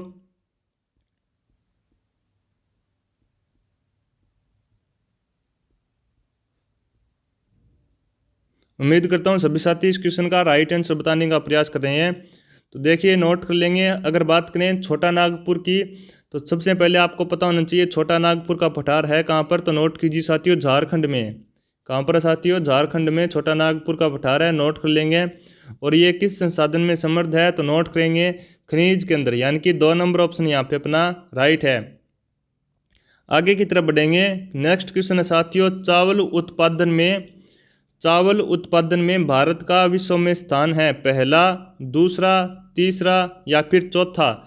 सभी साथी राइट आंसर बताएंगे। चावल के उत्पादन में भारत का विश्व में स्थान आपको बताना है कौन सा है, क्या पहला है, क्या दूसरा है, क्या तीसरा है या फिर चौथा है? सभी साथी इस क्वेश्चन का राइट आंसर बताएंगे। जब आप इस क्लास के ऊपर 500 लाइक का टारगेट पूरा कर देंगे फिर ही अपन आगे की तरफ बढ़ेंगे। तब तक आप क्लास को लाइक कीजिए, शेयर कीजिए और इस क्वेश्चन का राइट आंसर भी आप कमेंट बॉक्स में बताइए। जब 500 लाइक इस क्लास के ऊपर हो जाएंगे फिर ही अपन आगे बढ़ेंगे।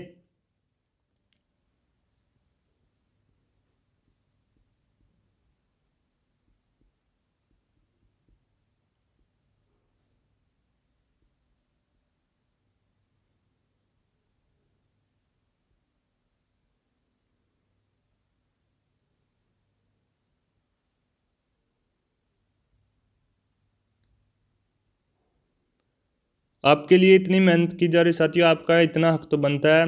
जल्दी से जल्दी क्लास को लाइक कर दीजिए और सब्सक्राइब कर लीजिए हमारे यूट्यूब चैनल को।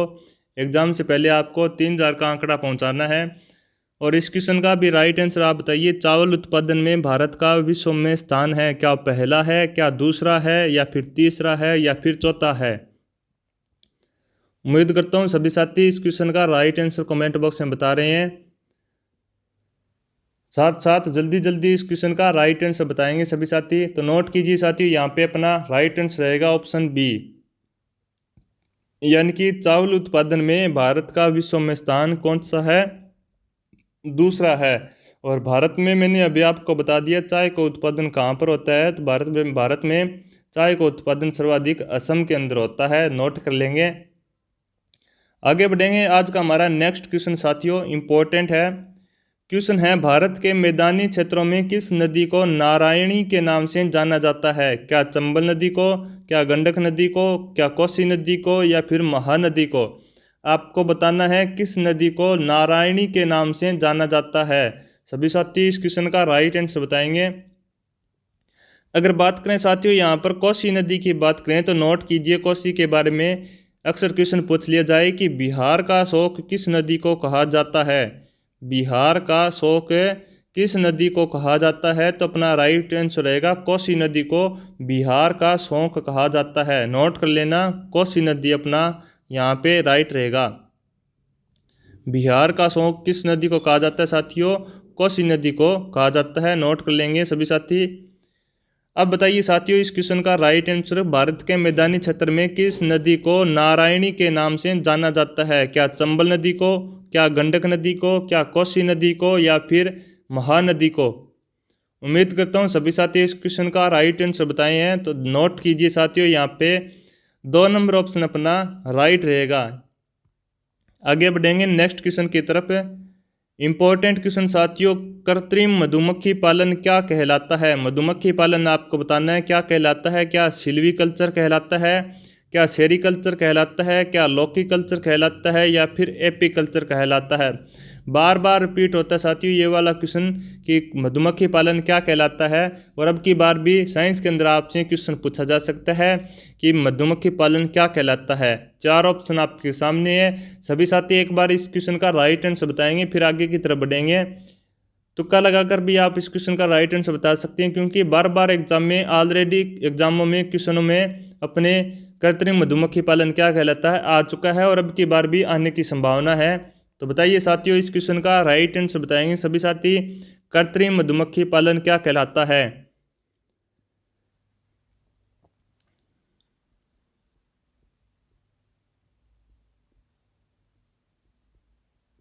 क्लास को शेयर करना मत भूलिएगा साथियों, एक बार सभी साथी क्लास को शेयर कर देंगे। तो देखिए साथियों कृत्रिम मधुमक्खी पालन क्या कहलाता है, तो नोट कीजिए 4 नंबर ऑप्शन अपना यहाँ पे राइट रहेगा, एपीकल्चर मधुमक्खी पालन कहलाता है। आगे बढ़े नेक्स्ट क्वेश्चन की तरफ। इंपॉर्टेंट क्वेश्चन है साथियों, मैत्री एक्सप्रेस ट्रेन किन 2 स्टेशनों के मध्य चलाई गई। कोलकाता एवं ढाका के बीच, बी नंबर ऑप्शन है अमृतसर एवं लाहौर के बीच, 3 नंबर ऑप्शन है दिल्ली एवं श्रीनगर के बीच, या फिर 4 नंबर ऑप्शन है लखनऊ एवं काठमांडू के बीच।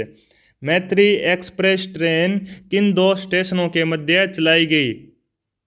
सभी साथी इस क्वेश्चन का राइट आंसर बताने का प्रयास करेंगे। बताइए साथियों मैत्री एक्सप्रेस ट्रेन किन 2 स्टेशनों के मध्य चलाई गई। सभी साथी इस क्वेश्चन का राइट आंसर बताएंगे। इंपॉर्टेंट क्वेश्चन है साथियों, क्या कोलकाता एवं ढाका के बीच चलाई गई, क्या अमृतसर के बीच चलाई गई, या फिर दिल्ली एवं श्रीनगर के बीच चलाई गई, या फिर लखनऊ एवं काठमांडू के बीच चलाई गई। सभी साथी क्लास को शेयर कर दीजिए एक बार। उम्मीद करता हूँ सभी साथियों को क्वेश्चन अच्छे लगे हैं। एक बार सभी साथी क्लास को शेयर कीजिए।